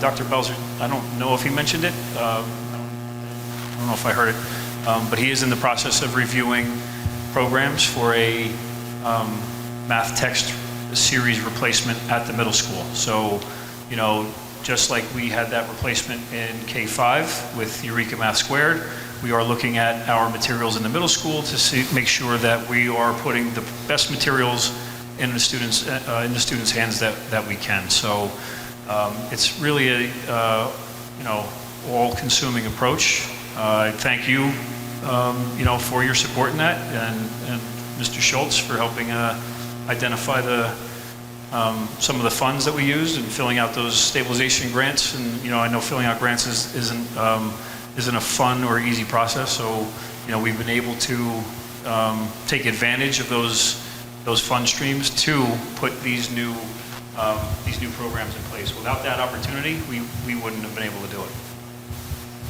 I just have a couple questions. First of all, I wanted to thank you, Dr. Belzer, and Dr. Matlis for this math realignment. It's something that affected me and my family directly, and I appreciate all the work you've put into it. I'm just curious, what is the difference between the pre-AP algebra and Algebra 1H, and will both of those classes take the Algebra 1 assessment? Yeah, so the pre-AP Algebra 1 students will take NJSLA Algebra 1, just like our Algebra 1 honors students. Even, What's the difference between the classes? All right, so believe it or not, yeah, the pre-AP class, there's no AP exam, just to clarify at the end of the school year, but it is actually through the College Board, so it does prepare a student to eventually understand, especially the speed and content of an advanced placement level course. That's exactly what it does. The College Board assessment actually also includes benchmark assessments throughout the year as well. So the beauty of that is a student not only is part of sort of an AP, I don't want to call that AP light, but at the same time they control their College Board account, seeing those benchmarks and everything else coming in. So they constantly have data coming into as a student, which is really exciting. And then one other question for Mr. Novak. So I appreciate the NJSLA data. Do we ever get data on how our students perform on the PSAT and SAT versus the state, and even then versus the nation? that's typically a spring presentation, Okay. but yes, we have done that.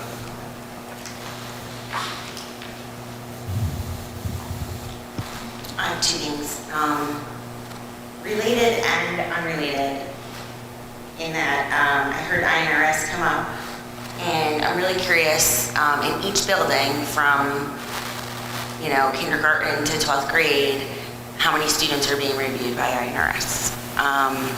And so I was wondering if that's something that, could be reported to the board, maybe even quarterly or put on a monthly report or something. I think it's good to know, rather than see once a year the kids in the bubble, or the kids, that's what we used to call it, right? I didn't hear that tonight, which I love, but because I never really loved that term, but we never found a great term. And I just think it's good for the board to know how many kids are struggling, how many kids are we being reviewed, We know how many kids, have IPs based on special ed services and things like that, 504s, but I guess also with that is the RTI and INRS model of what are the services being provided. So what are the level 1 services that everybody's getting? What are the level 2 services? And up to the, just really to see that, whether it be from each school or whether it be from each grade level. I have requested it in the past, about 2 years ago, and I still haven't seen it. Like, what are the services at each level, in the model of INRS and now called RTI. So I think that's something that I would like to see before my departure, and just talk about a little bit more, because I believe that that is important for board members to be aware of. The second thing, completely different and way more specific, is NJ4S. I had some concerns with that being where it was in the report tonight. And it's always been a concern of mine since NJ4S has been brought on any agenda here. So this is no secret. But if we are relying on outside agencies to change our culture and our environment, we will land ourselves in some trouble. If we need to work on environment and culture and things, it has to come from our people and our things. It reminds me of the analogy of you can't bring in a one-day speaker for the kids and think that you're going to change their mindset all the time. NJ4S is a great resource, and I'm excited that they're here. I'm not against it.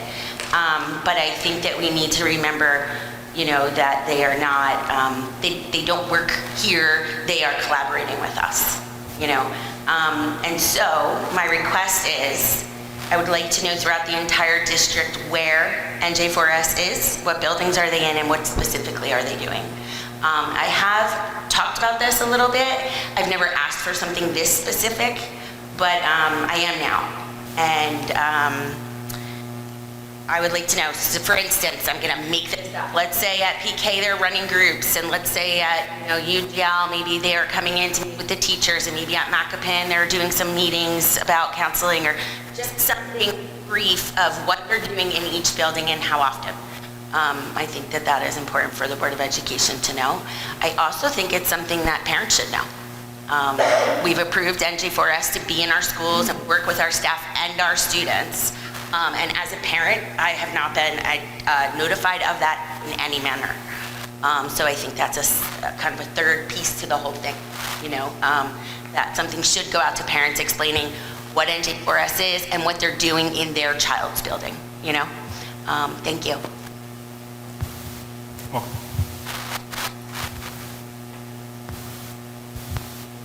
Any other questions? All right. Thank you for being here tonight and being part of the presentation. I appreciate it. Yeah, thank you. Thank you. It was very thorough. Thanks.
Thank you, Mr. Novak. Anything else, or are you now finished? Right? Good. Great job. Good job, Danny. Special reports and correspondence, Mr. Schultz. Sure, I have the workshop regular meeting minutes of September 17th, 2024, and the executive session minutes of September 17th, 2024's meeting. I'll make a motion to approve the following minutes for September 17th, the workshop minutes, and for the executive session. Second. I abstain from both.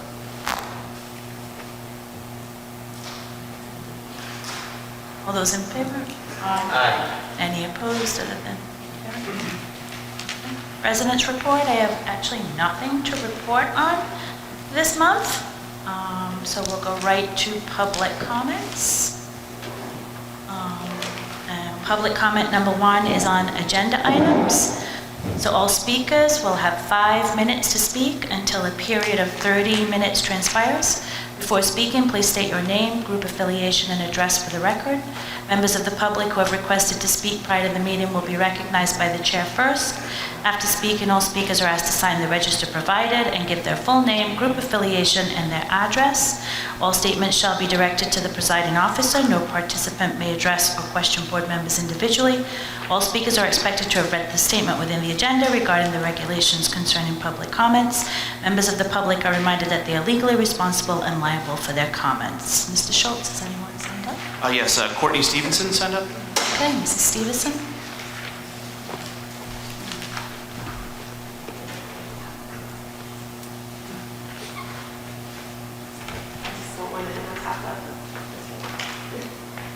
My name is Courtney Stevenson, 307 Ridge Road, West Milford, New Jersey.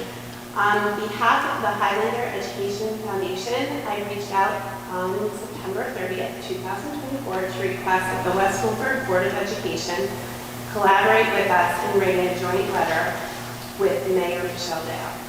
The intent of this letter is to address key legislators, including Senator Anthony Bucco and the New Jersey Department of Education, advocating specifically for the unique needs of West Milford Public Schools. In response, Mrs. Lockwood informed me that a resolution had already been sent to Governor Murphy and other legislators.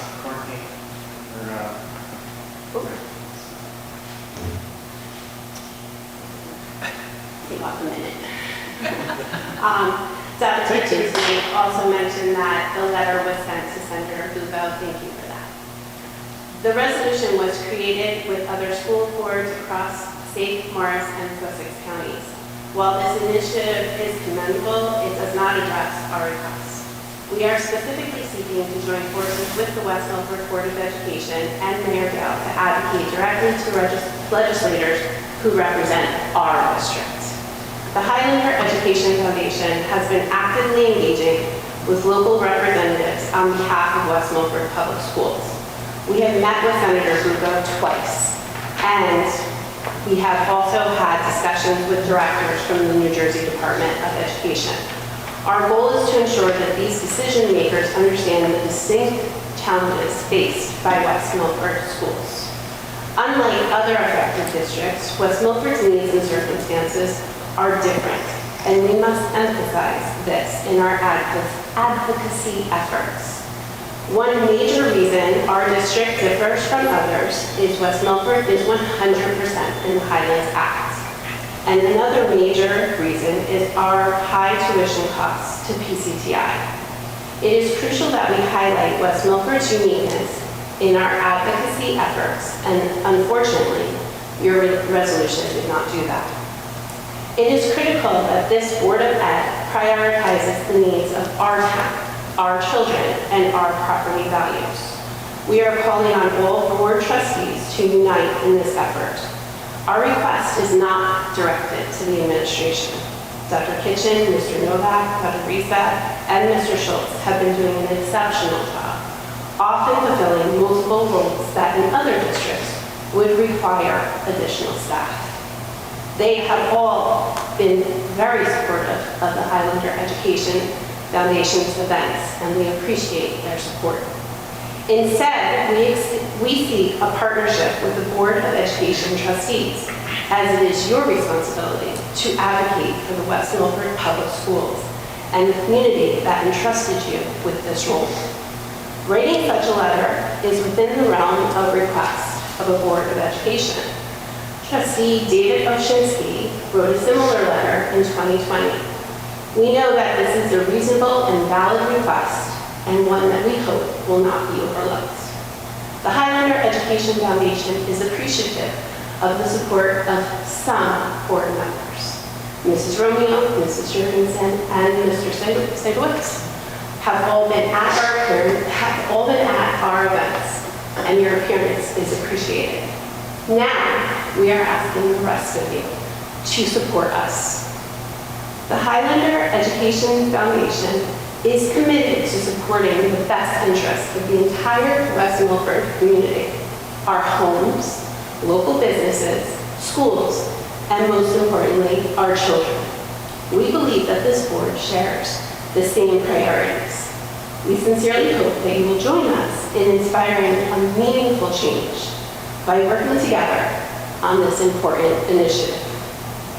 A united effort can make a significant difference in our district. Please consider our request to collaborate with us and Mayor Dale in writing this letter to the New Jersey Department of Education and Senator Bucco. We look forward to your response and working together with you.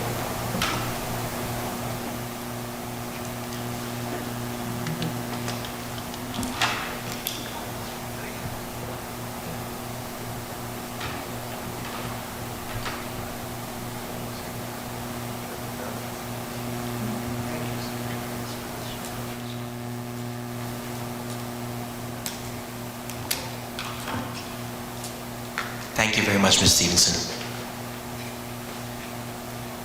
The one thing I do want to point out here is just that the board, as an entity, is also bound by the bylaws that they have. So while I know that I speak for the board as a whole because we've had conversations about our appreciation for the Ed Foundation's desire to help, join this fight for funding, because obviously it's impacting our district, but it's also impacting taxpayers. But the board as an entity is prohibited from acting on behalf of any other persons or parties. So I think that's a major factor in determining whether or not it's appropriate to be doing this together or in parallel.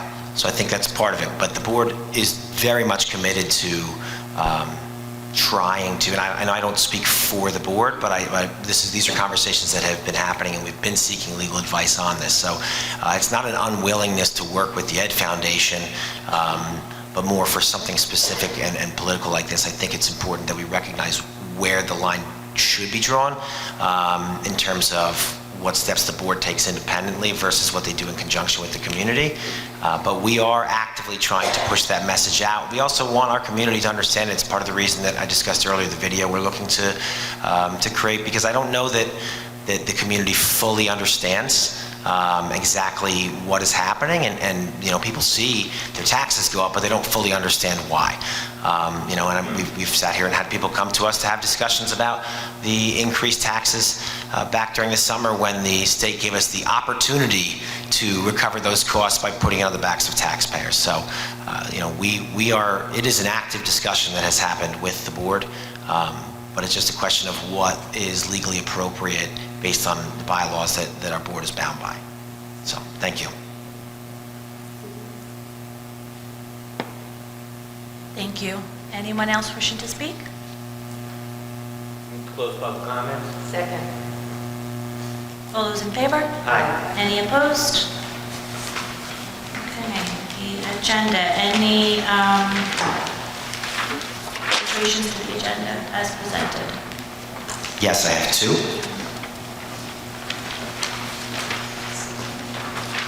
Under personnel, item 9.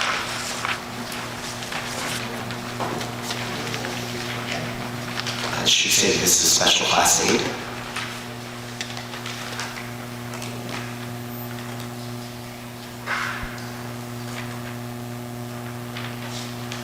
And under personnel, item 31.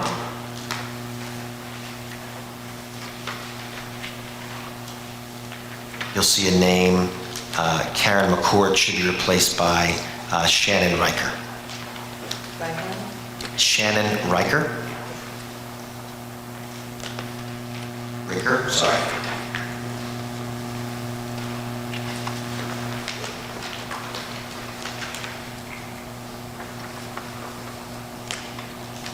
You also have some hand carries in front of you, and I should mention that there is the potential for an additional hand carry following executive session. If an additional hand carry is necessary, it will be read publicly, and then will obviously be part of the minutes for the meeting as well. But until we know for sure, I can't ship it. Thank you, Dr. Kitchen. Could I have a motion to adopt the agenda as presented? I move to adopt the agenda as presented. Second. All those in favor? Aye. Any opposed? Education, Mrs. Dwyer. Okay, I'd like to move items 1 through 19 and also hand carries 20 through 22. Second.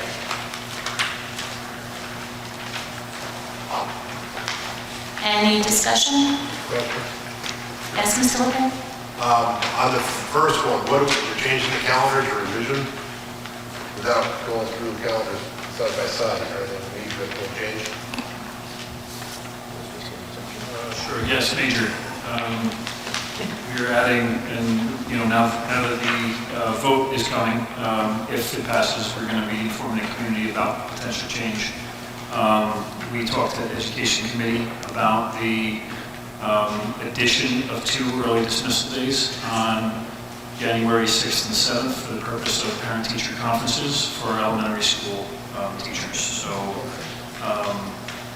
Due to our trimester schedule in the elementary schools, 3 report cards rather than 4, our staff found it important to be able to meet with families following their, at the end of their reporting period.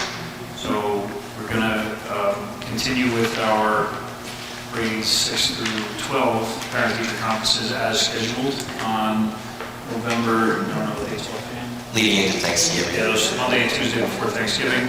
And at that time, our elementary teachers will be looking at data points and preparing communication for families, because we are also aware that no K through 5 families should be waiting until January 6th and 7th to have some communication on progress. So on those 2 days in November, our elementary staff who won't have conferences will be communicating to parents about progress at that point in time. We're going to be talking about some of the already data points that we have, math, ELA, progress into the new program, and then parents will have their opportunity for the parent-teacher conference following the end of our first trimester. And it may, our first trimester ends early December, so it might sound odd to wait until January, but we typically have anytime a 5 to 7 day working day process where teachers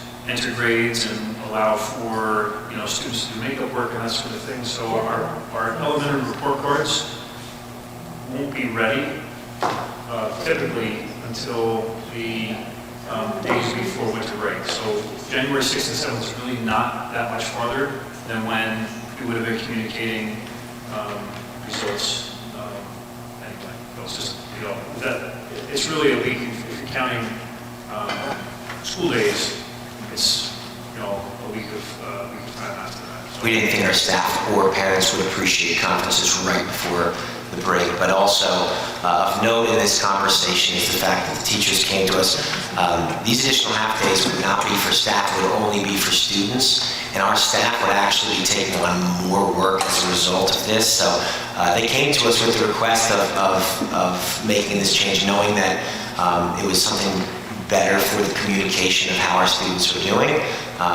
Mr. Novak and I both shared that we are in full support of communicating the best way that we possibly can, and if there is a better way to do that, we're in favor of it. We did discuss the idea of having that progress report earlier than those conferences to make sure that communication was taking place. But I think anytime you have your teachers coming to you saying, we want to do more work to make sure that our parents are more appropriately communicated with, it's important for us to listen to that. So that was what we brought forward. We did discuss it at the committee level, and that's what's in front of you tonight. And it was a topic on our grade level team meetings when we had our early dismissal PD day on Monday. The staff members at each grade discussed if indeed this motion is to pass, what that communication of progress will look like at that point in time. That sounds like it makes a lot of sense. Thank you. The other comment I had is the bringing in people for the Highlander Academy. We got 3 different students. Congratulations. Good job. Yes, we're very excited about that, and we hope we're on the way. Yep. I have a question, Dan. I was just looking for the minutes for the Education Committee. They were supposed to be forwarded to us. So I was supposed to hand this out before, sorry. I was going to test that for So okay. Because I have some questions about some of the things that are on here, and I don't remember discussing them in Education Committee. I'd like to make a motion to move education till after executive session because I have questions and I'd like to look through the minutes personally and see what was discussed in committee. Or we can sit here and I can ask publicly all my questions if you'd like, but I'm going to read the minutes before I vote on any of this stuff. So I make a motion.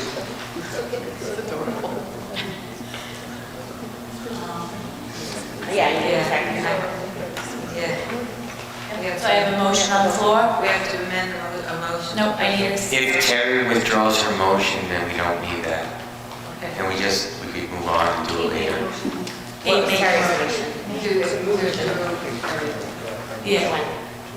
Now, We can just move Okay. on with the agenda. Okay, I agree to withdraw the motion. Okay. Thanks. I just want to be able to read what was said so that,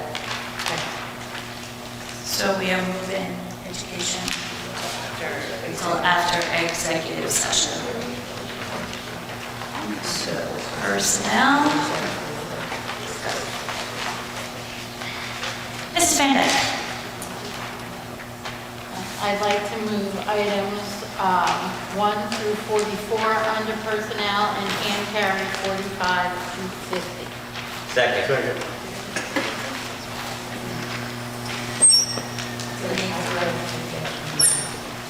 So before we do any discussion, before I open it up to discussion, I just wanted to congratulate Mrs.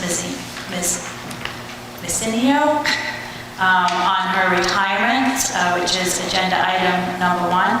She's been in education for a little over 25 years, over 22 in this district. And congratulations, I wish you all the best in your next endeavors. So, having said that, any discussion on any of the items? hang on 1 second. Okay.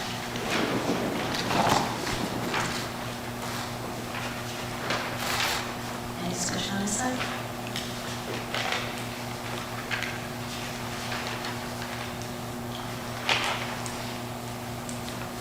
I just wanted to make a statement about, like, something that I've said before, and again, this is not what the board's doing, but if you look at number 43, just to further understand something I've said in the past, the head fencing coach, the varsity cheerleading coach, both at step A, make just about the same amount as the assistant ice hockey coach at step B. So just looking at like our head coaches, and I guess step B is the second year, right? Just coming in at different, I'd love to see what the head coach ice hockey at step A is, because at step B, the head coach is 8,000, but yet the head coaches for the female sports are at 5,000. So it's just to point out that something that I've discussed in the past, or some of us have. Yeah. I don't disagree with you looking at this. What I do know is there's some kind of guide that we're following. So, Right. although what you're saying is very, very true. I completely understand it. The only thing I could say is that somebody's got to come to us. Well, not necessarily, because if you're on the negotiations committee, you could make things fair in the contract. They don't have to ask for fairness in the contract. You could go into negotiations and say, I see a problem with this. I'm just saying that it has to, although we could we have to make sure that we're doing the right thing as far as the. No, I understand, and you're pointing out something that I totally agree with, but to say that it is not in our control is not inaccurate, and that's not what you said, but that is what people have said to me in the past. And that's not an accurate statement, because we have 4 members of this board that sit on negotiations. And they can't just take requests from the other side and fix them. If they see a problem in the contract, or if this board sees a problem in the contract, then it is the responsibility of those of you on negotiations to bring that to the table. And we may have brought that to the table, you aren't a part of those negotiations, so, it's not like. And so therefore I can bring it up every single meeting if I want, until I see the contract and it's decided on. That's right. Yes. I think also, without talking about negotiation or anything like that, I think also you have to take into consideration, and this is the father of a female fencer, okay? The amount of time that is put into different, not going to pick on one sport, but different sports, travel time, and things like that, is vastly different, okay? And you know where I stand on this.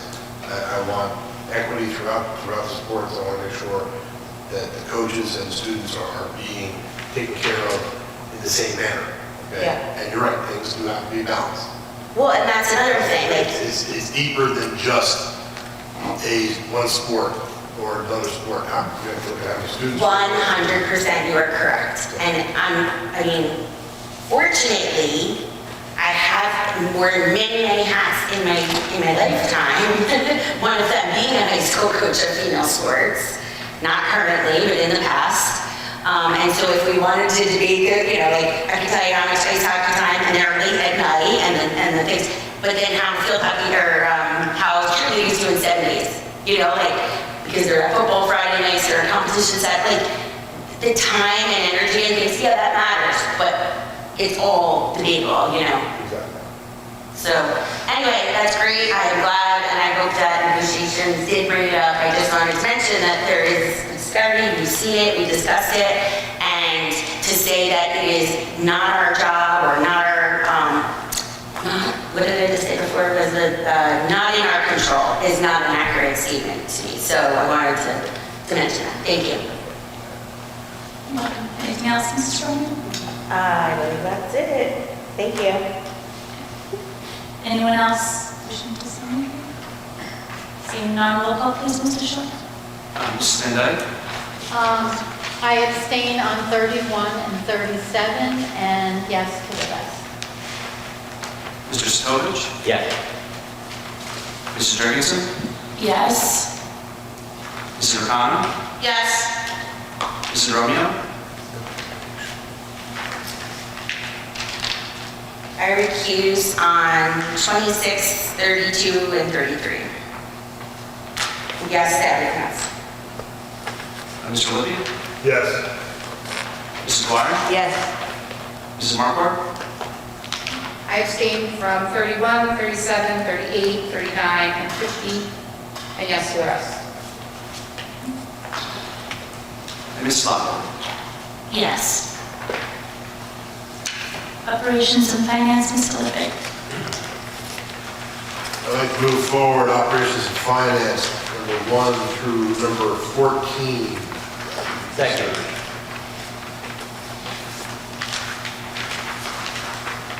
Any discussion? Just, Sorry, you go. sorry, I'm sorry. I didn't- No, I looked right first and then I heard you. I was wondering, Mr. Schultz, could you explain how 5, 6, 7, 8, 9, 10, 11, and 12 are calculated? I was curious to see all these different amounts. I actually thought that it was like a flat fee, so it shocked me to see different. Yeah, the calculation varies by school, because every school is a different location and where parents live. So the mileage factors in, travel, there's a mileage rate, there's a cost for gas. And these were actually all approved back in May by the board, but the county reached out to us saying they would like the route number included on the resolution, so they asked us to put it back on the agenda for more approvals, so we sent it back down. Okay, yeah, I've never seen them like that in a row and then all the different numbers. And the only last thing I want to say is 13 is amazing. Thank you, Veronica Cornto, for a donation. It's something that is been seen on TikTok and on social media when people help pay student cafeteria accounts. And to just have someone in our own community do that that's a lot of love right there. And I just want to say thank you. We do have a lot of families struggling, and I know even where I work, the food goes every day, the cans of food, every day we are replenishing. And so I know it's happening here in West Milford too, that we have families struggling to pay for lunch and to get dinner on the table. And so when anyone can help, it's a real beautiful thing. Any other discussion, Mr. Libby? I'm going to piggyback on Mr. Collins' first piece. On the parental transportation contracts, we ran into a little trouble last year. Mrs. Romeo. Who said Mrs. Romeo? He corrected It's cold in here. We ran into a little trouble last year with the liability insurance and contracts and things like that. It's all square? Yeah, it gets squared away. A couple of contracts I had, it had expired, and the county rejected it, then we resubmitted those, and then for the new contracts for this year, everything was squared away. I want to get that same. Yeah. Thank you. Yeah, yep, you're welcome. Any other discussion? I just want to point out item number 3. So this is something we've been discussing for a while, but item number 3 is the potential change over in the website to Apogee, which is also the Realshare platform for sharing things out. So I know we've been discussing it actively, but I just wanted to point out to you that's where that is on the agenda. Cool. Thank you, Dr. Richard. Any other discussion? Seeing none, roll call please, Mr. Schultz. Mr. Lippy, Yes. Mrs. Arcana, Yes. Mrs. Ferguson, Yes. Mrs. Dwyer, Yes. Mr. Stovich, Yes.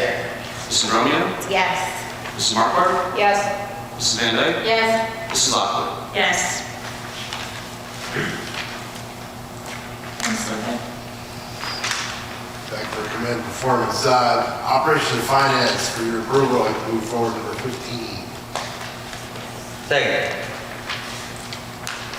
Any discussion? Seeing none, roll call please. Oh, I have something, I'm sorry. No, that's okay. It falls under operations, well, you know what, it's not on this agenda, so should I do it under business? Yeah. Roll call, I'm sorry. Okay, no, that's okay. Roll call please, Mr. Schultz. Mr. Lippy, Yes. Mrs. Arcana, Yes. Mrs. Ferguson, Yes. Mrs. Dwyer, Yes. Mr. Stovich, Yes. Mrs. Romeo. Yes. This is I think- payroll. Number 15. Yeah. Recuse. This is payroll. My God, sorry. Mrs. Marquardt, Abstain. Mrs. Van Dyke, Abstain. Mrs. Lockwood. Yes. Mr. Lippy, carry on. Repeat. I'd like to move Operations and Finance number 16 through 23 for your approval. Second.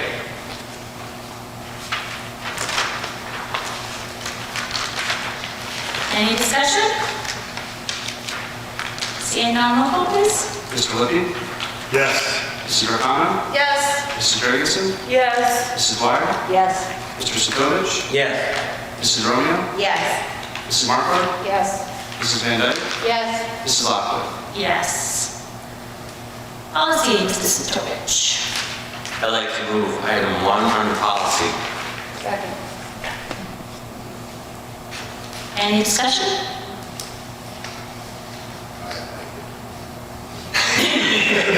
Me too. I like it too. Okay, seeing no discussion. Roll call please, Mr. Schultz. Mr. Stovich, Yes. Mrs. Ferguson, Yes. Mrs. Dwyer, Yes. Mrs. Arcana, Yes. Mrs. Romeo, Yes. Mrs. Van Dyke, Yes. Mrs. Marquardt, Yes. Mr. Lippy, Yes. Mrs. Lockwood. Yes. Okay, committee reports and liaisons, Parks and Recreation, Mrs. Dwyer. Mrs. Dwyer had a senior moment. I forgot to go to the meeting in September, but I will be there next week, or this week, Thursday night. I have another meeting. Sorry. Is that going to be recorded like that in the minutes? And this is the day it all started. I guess we'll see. Okay, safety, Mrs. Ricano, Mrs. Dwyer. We have not had a meeting yet this year, And I didn't miss it. and she didn't miss it. Superintendent's roundtable, Mrs. Ricano. We did have our first meeting of the superintendent's roundtable last week. Some items on the agenda. The group brought up that they felt like buses seemed to be overcrowded, which leaves students without seats or seat belts. And Mr. Novak clarified that none of our buses are overcrowded. We don't have a shortage of seats. We also have a shortage of drivers. So we are actively recruiting drivers, but every child on the bus has a seat and a seat belt. Another topic of conversation was Chromebook insurance, which we've talked a lot here around this table and in committee, but I don't think it's necessarily gotten to our families as clearly as we hoped it might. And our administrators talked a little bit about who might need it, because not all elementary school students are bringing their their Chromebooks to and from school, especially in the very elementary grades. And what the benefit is of buying the Chromebook insurance and what it covers. So they went over that with the committee. The next item was Zern, which I actually learned a lot about what Zern was. It is not the new IXL, but it is an online tool that our elementary students are using in conjunction with our new math program. And there is a little bit of a learning curve as our teachers and students and families learn how to navigate the new program. But it should be consistent throughout the district, and I think they're going to be working on that at our next PD day. School lunches. Some elementary schools have been running out of the daily hot option fairly early. And it was discussed that this is sort of a building-specific issue, and they were going to speak with the building principals in conjunction with Pomptonian to ensure that everyone is getting the hot meal that they are requesting. The school calendar, we talked about, we did make the amendment to the school calendar for this year for the parent-teacher conferences, but administration did share that they are going to be, as they make the calendar for the next 2 years, as they're working on it now, be more cognizant of religious high days and holidays in scheduling events. So we might have school, but we might not have an evening event those nights. And that is basically the end of the report. Again, we talked about the elementary school conferences, and Mr. Novak did sort of poll, especially the elementary school PTO, PTA presidents on their thoughts on that and how they thought that that would be received at their building level. And that's about it. Question that I have. Yes. Do you know the first thing we heard on the bus situation, was that elementary? They shared it was of the upper grades. More commonly the upper grades, because it sounds like it's not a question of whether or not there's enough seats, but whether or not the, sounds like there may be some issues with, 3 sitters with 2 kids in there and kids. I guess specifically what I'm asking is, did more people complain than just myself? I actually asked for video to be pulled and I never got a return back. I should follow through on that because my own child and multiple neighborhood children came home, have not discussed this since sports have really started, but at the very beginning, the kids were sitting on the floor. And I think that's all been handled, which is why I guess it didn't follow through, but I'm shocked to hear that other people had that same thing, unless if it's all just one bus, which was my neighborhood bus, It was just a question of whether or not. Technically it is, so that's great. It's probably just one bus. It's probably my neighborhood bus. And on the first few days of school, all the kids came home and said there was not enough room and kids were sitting on the floor. However, kids were sitting with their instrument in a 3-seater, one kid with their instrument next to them, and you can't do that. And so it makes sense, and I'm happy to know that it is probably the same bus that I questioned, and that it's not other questions, because I know that kids come home and tell you stuff when there's a problem. Kids don't always come home and tell you things when it's fixed. So I know the problem's fixed because no one in the neighborhood's talking about it, right? So, but it was a concern, and I think it was because of the kids, exactly like Mr. Novak said. But I thank you for clarifying, because I was like, uh-oh, is it more people than just this one bus? But thank you. So it was a lot. That's the end of the SRT report. Thank you, Mrs. Ricano. The Fayette County School Boards Association, so that was me. We had a meeting last month.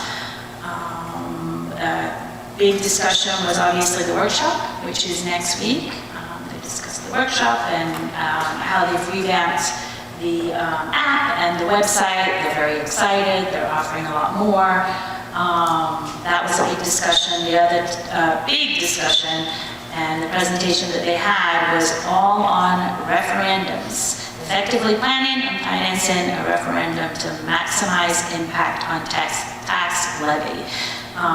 It was a great back and forth conversation. It talked about the positives and the negatives. Dr. Mark Kobach was there, the superintendent of Wayne Township School District, who had just not gotten his referendum, it didn't pass. So he was able to speak to, how it affected their district and how, they're going to try and move forward. But I thought it was great. We had a couple of our other board members came down with me. And the next meeting is, I know I wrote it down, December 9th. And it's actually at Lakeland High School in Montague. So I like that this one was in Clifton, this one was far. And last year they were pretty far for us. This one's close, it happens to be on a committee. So, maybe someone can go in place who isn't on that committee if we do happen to have the committee that night. So that was Passaic County School Boards, New Jersey School Boards Association, Mr. Sitovich. Okay. So for those attending workshop next week, I hope it's a rewarding experience for you. I can't wait to hear what you've learned from it. There is a webinar on the 30th at 10 a.m., Fall Legislative Update, and as with all webinars, they're available after the webinar happens. The Delegate Assembly is once again on December 7th. And that's the school board, NJSBA report. Thank you, Legislator. There is nothing to report. Technology Oversight, Mr. Lippe and Mrs. Marquardt. Okay. First, I think we can go back to what Mr. McConnell was saying. This year's insurance is actually quite a bit more successful than it was last year. We had 480 Chromebooks being insured, so it's a big step up. I think it was done well with the promotion and things like that. Let's take a step back. I'd like to thank Mr. Winston for putting together the meeting and getting us on track for a future meeting. That would be good. Also, what you're saying on the insurance is the district is looking towards having those K and 1 and second graders start taking home Chromebooks sometime in the near future. Once things are up and moving a little bit more, but right once, so the students have the same Chromebook all the time. Okay. We talked a few things. The anti-phishing initiative with the emails has been relatively successful. I think we all heard at the beginning of the year some of the crazy send us some money and we'll get you a job type emails. And those have been caught and stopped. And Mr. Winston's team is doing a pretty good job of accepting this and catching it. Transportation Department received some new screens for the ability to be able to see the entire district at once and see where buses are located, so better tracking and better understanding as to how things are moving around and what's happening. APSRA received a new camera. We have new PCs in the AutoCAD and graphics labs in the high school. The math lab has also received some new equipment, and as we all saw, the wonderful desks and things like that are there. That's about where my notes go. If Ms. Marquardt, you have anything to add, please? Just piggybacking off of the kindergarten through second graders, we did talk about that if they do start to bring their Chromebooks home, families will have the option to purchase the insurance then. So that it's not like, oh, well, you didn't do it at the beginning when it wasn't relevant to you and now you can't. But there would be, you can't buy it after something happens to it, and there would be like some sort of wait period after you bought it. I think 2 weeks was the plan, so you buy it and 2 weeks later it's active. I have a question. Second graders are already bringing home their Chromebooks. Not everywhere. Not everywhere. Oh, okay. There are some locations. I was wondering, last year we had them and this year we have them. I have a question too. Did you see in the education notes a quote from I believe it's Mr. Novak, it says, while many parents welcome the insurance, we also want to be sensitive to the financial concerns of others. I appreciate that, and I think that that's fair. So with that, my question is, does the district cover the insurance, the Chromebook insurance, for free and reduced lunch students? Yes. Wonderful, thank you. Okay.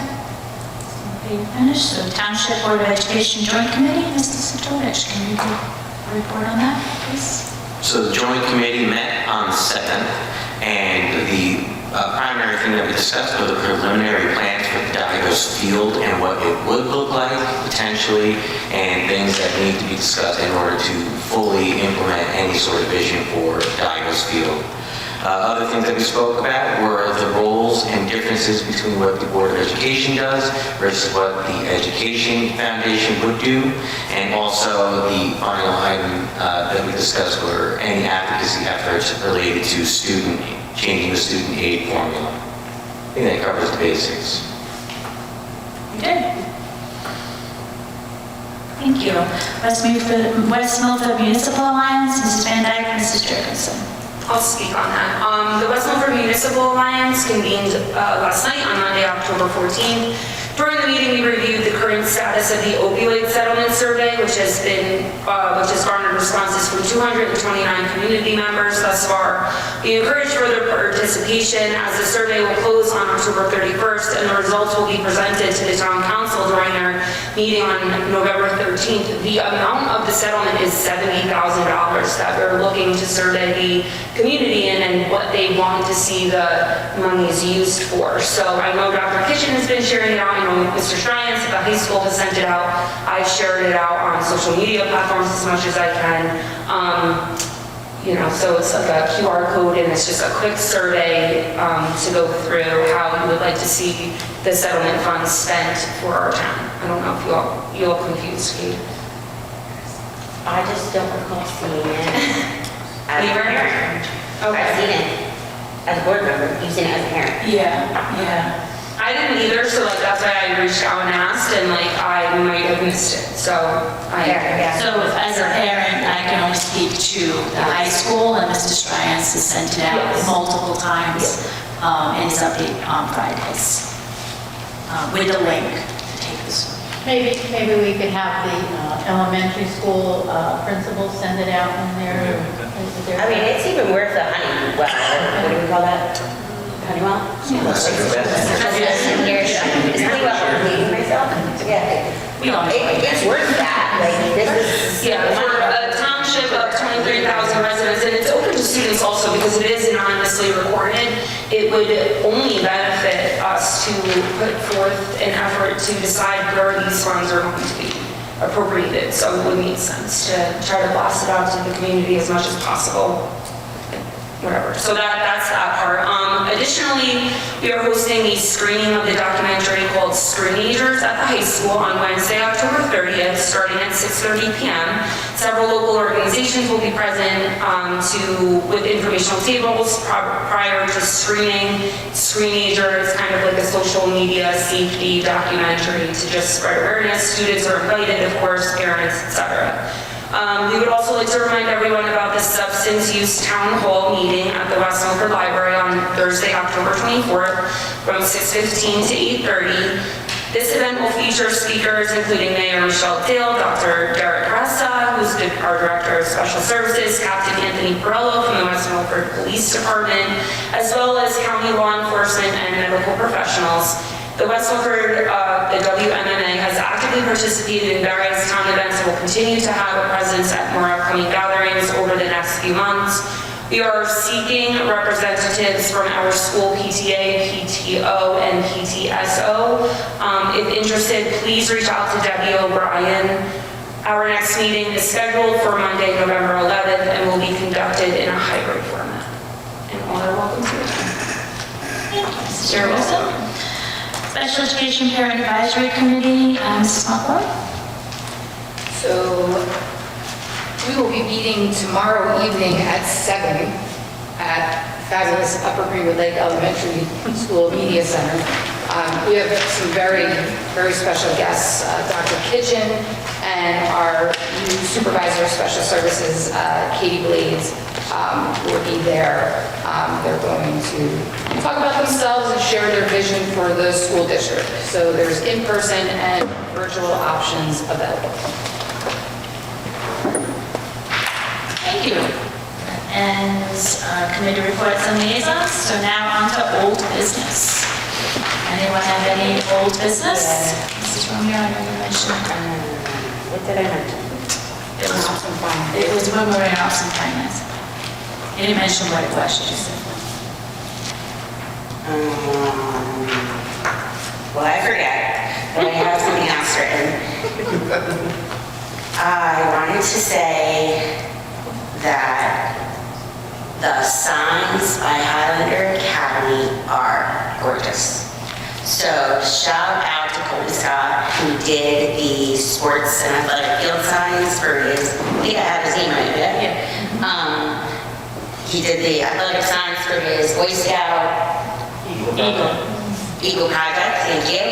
And he really did a great job. I saw him and his parents out there every day with the shirt, but I'm like, oh man, he's working hard, and it's worth it. He did such a beautiful job.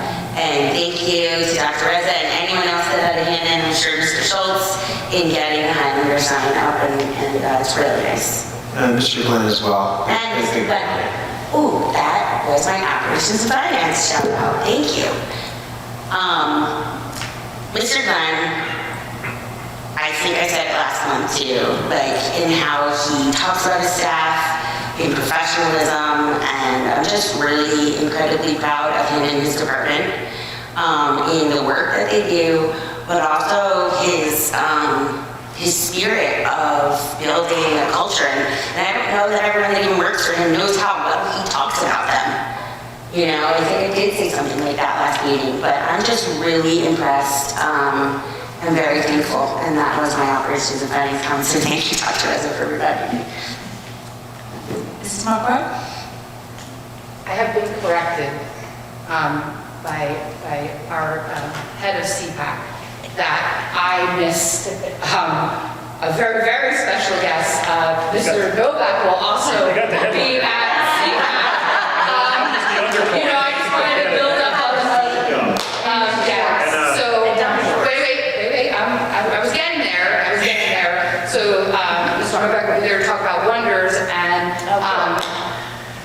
Dr. Swartz will be there as well, although I guess you're talking about wonders too? Wonderworks. So we have lots of special guests, and everybody should plan to attend in person or virtual.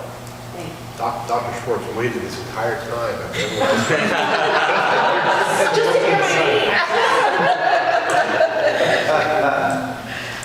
Anyone else with any business? Move to close old business. Second. All those in favor? Aye. Any opposed? New business. Anyone with new business? Mrs. Romero? Well, no, but thanks for reading my notes. I wasn't going to talk about dress code, but if you'd like me to, I thought it was interesting that in Newton schools has the dress code for the Board of Education. So it's in the current news, you can see the thing.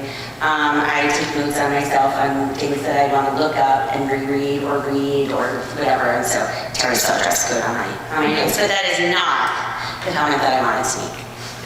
The comment that I wanted to make is that I had a really amazing moment as a West Milford parent, Board of Education member, community member, on Sunday, whatever day we were at, like Saturday night, we were at MetLife with the marching band.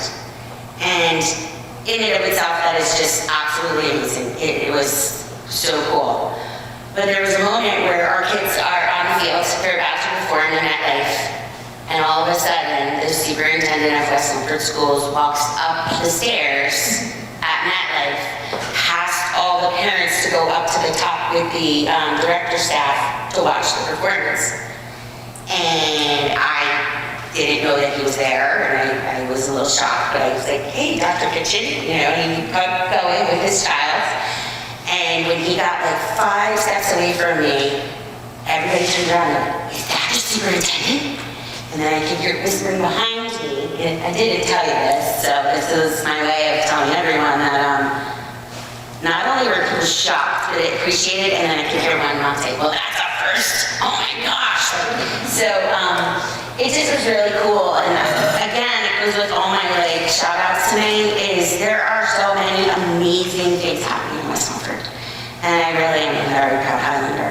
I have to jump in and That was I did one. say to you in the beginning of the day, and I work with a band parent where I teach, and she came up to me today when the kids were taking their senior picture, and we're like, oh my God, the superintendent from West Milford walked the kids on the field. And they were so appreciative. So it was just it's such a nice feeling to know that the band is being so supported, and it's just great. Because West Milford has always had a killer band, and they're always amazing. So like, it's just great to be like really supportive of them. So thank you. I also heard the kids they're like, well, if the superintendent and anyone else wants a real band experience, we have a spot on the bus. So I thought that was a cool show that I heard the freshmen say, yes. I'm not sure my 9-year-old can handle that well. Yeah. But I do think I don't think it was great. Set that bar kind of high there, but good luck next year. Honestly, next year, he's gonna be the one parachuting onto the airplane. I thought they were gonna let me go out there like the music band, like the top hat and the tails. Apparently I wasn't allowed. Okay, now we're expecting it, thank you. You're gonna have to come into opening day that way. Okay. Any other new business? Seeing none? Close new business. Second. All those in favor? Aye. Any opposed? Okay, public comment number 2, which is on agenda or non-agenda items. All speakers will have 5 minutes to speak until a period of 30 minutes transpires. Before speaking, please state your name, group affiliation, and address for the record. Members of the public who have requested to speak prior to the meeting will be recognized by the chair first.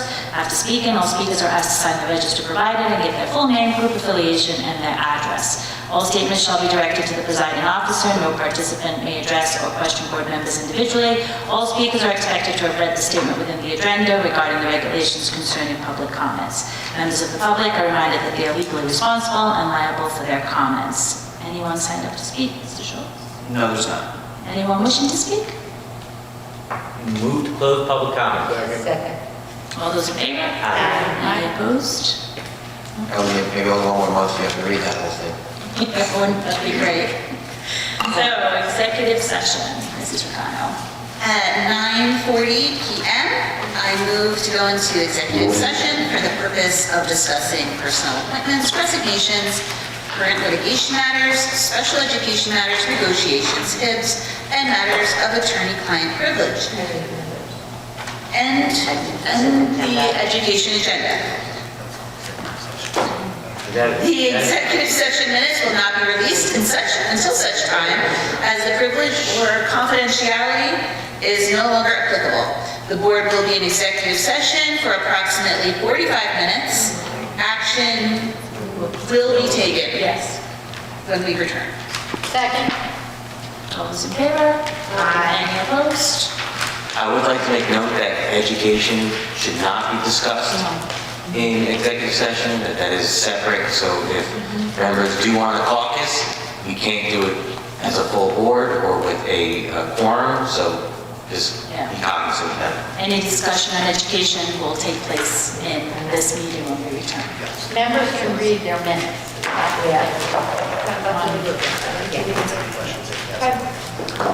Thank you, we will be returning.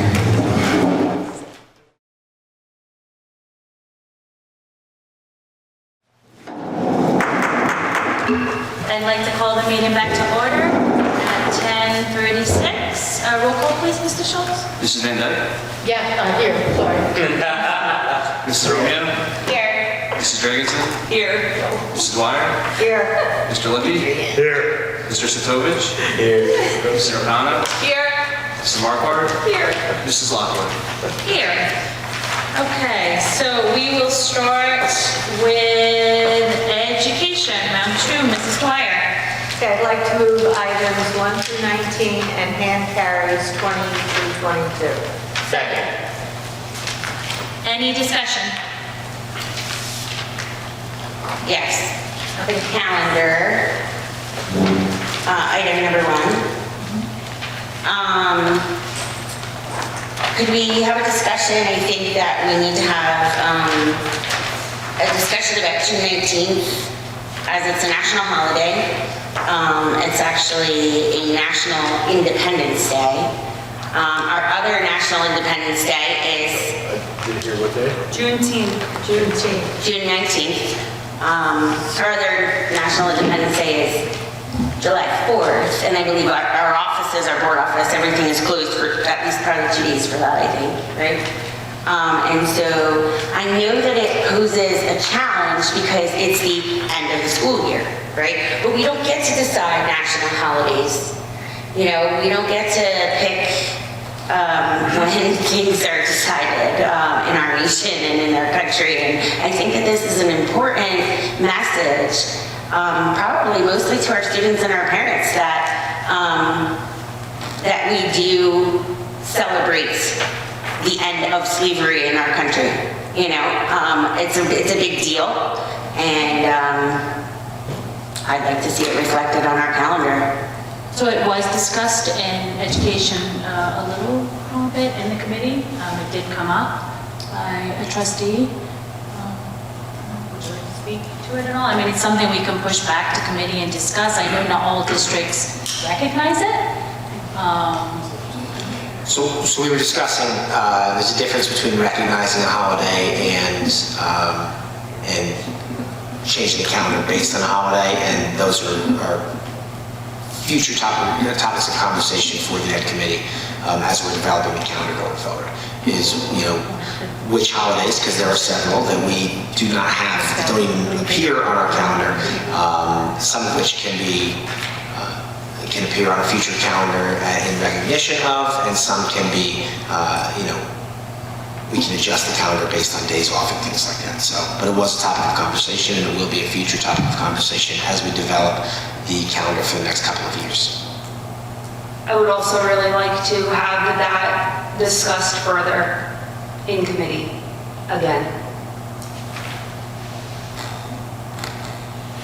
Well, yeah, and it probably needs to be brought to all committees. As I know, Well, we can always adopt the calendar right now, and if you want, if it goes back to committee, you can change the calendar, because the truth is, the calendar probably will change anyway, because we may or may being the not end have of the students year, and stuff. historically, we graduated on the 19th probably many times if we look back.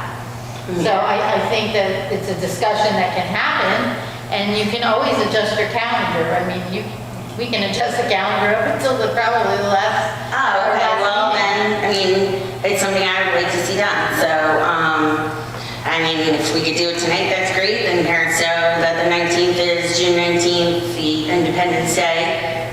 Well, you're talking about if we want to do it and bring it back to committee, I didn't know that it was discussed in committee. I was not discussed in my committee. Okay, yeah, mine neither, yeah. Well, you're in my committee. Yeah. It was discussed in education. So I would say, I think for the purpose of tonight, I would say, let's bring it back to committee, but adopt the calendar as it is now, because the conferences are really important to set. Oh yeah, I would vote for the conferences. I have no problem with that. It's important that the parents get to sign up on time or whatever. We can, I mean, the end of the year always adjusts. So. It will be on the agenda for committee discussion next month. Perfect. And I know it was discussed last year also about June 19th. It was. And I think the reason why it wasn't moved forward with is because we would have had June 19th off, and then they would have had to have come back the next day. So it would have been, you would have like in the middle of exams. Yeah. So. Well, it's a problem because it tends to be the last day of, or it tends to be our last day or graduation. So just so you're aware, a lot of districts, including my own, that do recognize Juneteenth with the day off, do not actually do it on June 19th. Oh, You do not have to do it on the 19th. There's a lot of them do it on like they don't do it the same day as your graduation. It does not have to be on that day, and if you look at calendars in other school districts, you'll see that if it becomes a conflict for us with graduation or other Like events, Columbus it can be Day. worked around. Yeah. So, Oh, so then go in the committee, definitely, we can look at it, maybe you could pull some of those calendars and you'll have that answer. So again, we can have a discussion about it at committee. If anybody not on education committee would like to share their thoughts on it, welcome to reach out to our committee chair and we can have those discussions. Thank you. Any other discussion on education?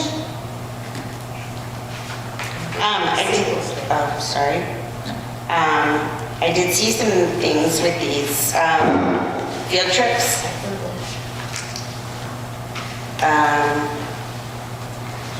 Normally we have voted on field trips, right?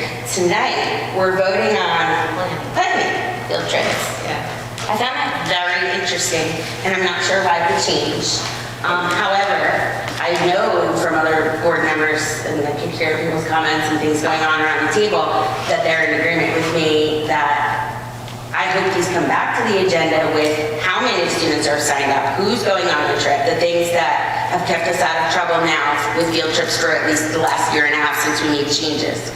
So we are, I believe, probably as a board going to approve the planning as it's requested, but please remember to bring these back to this board then when they are determined. Is that, something?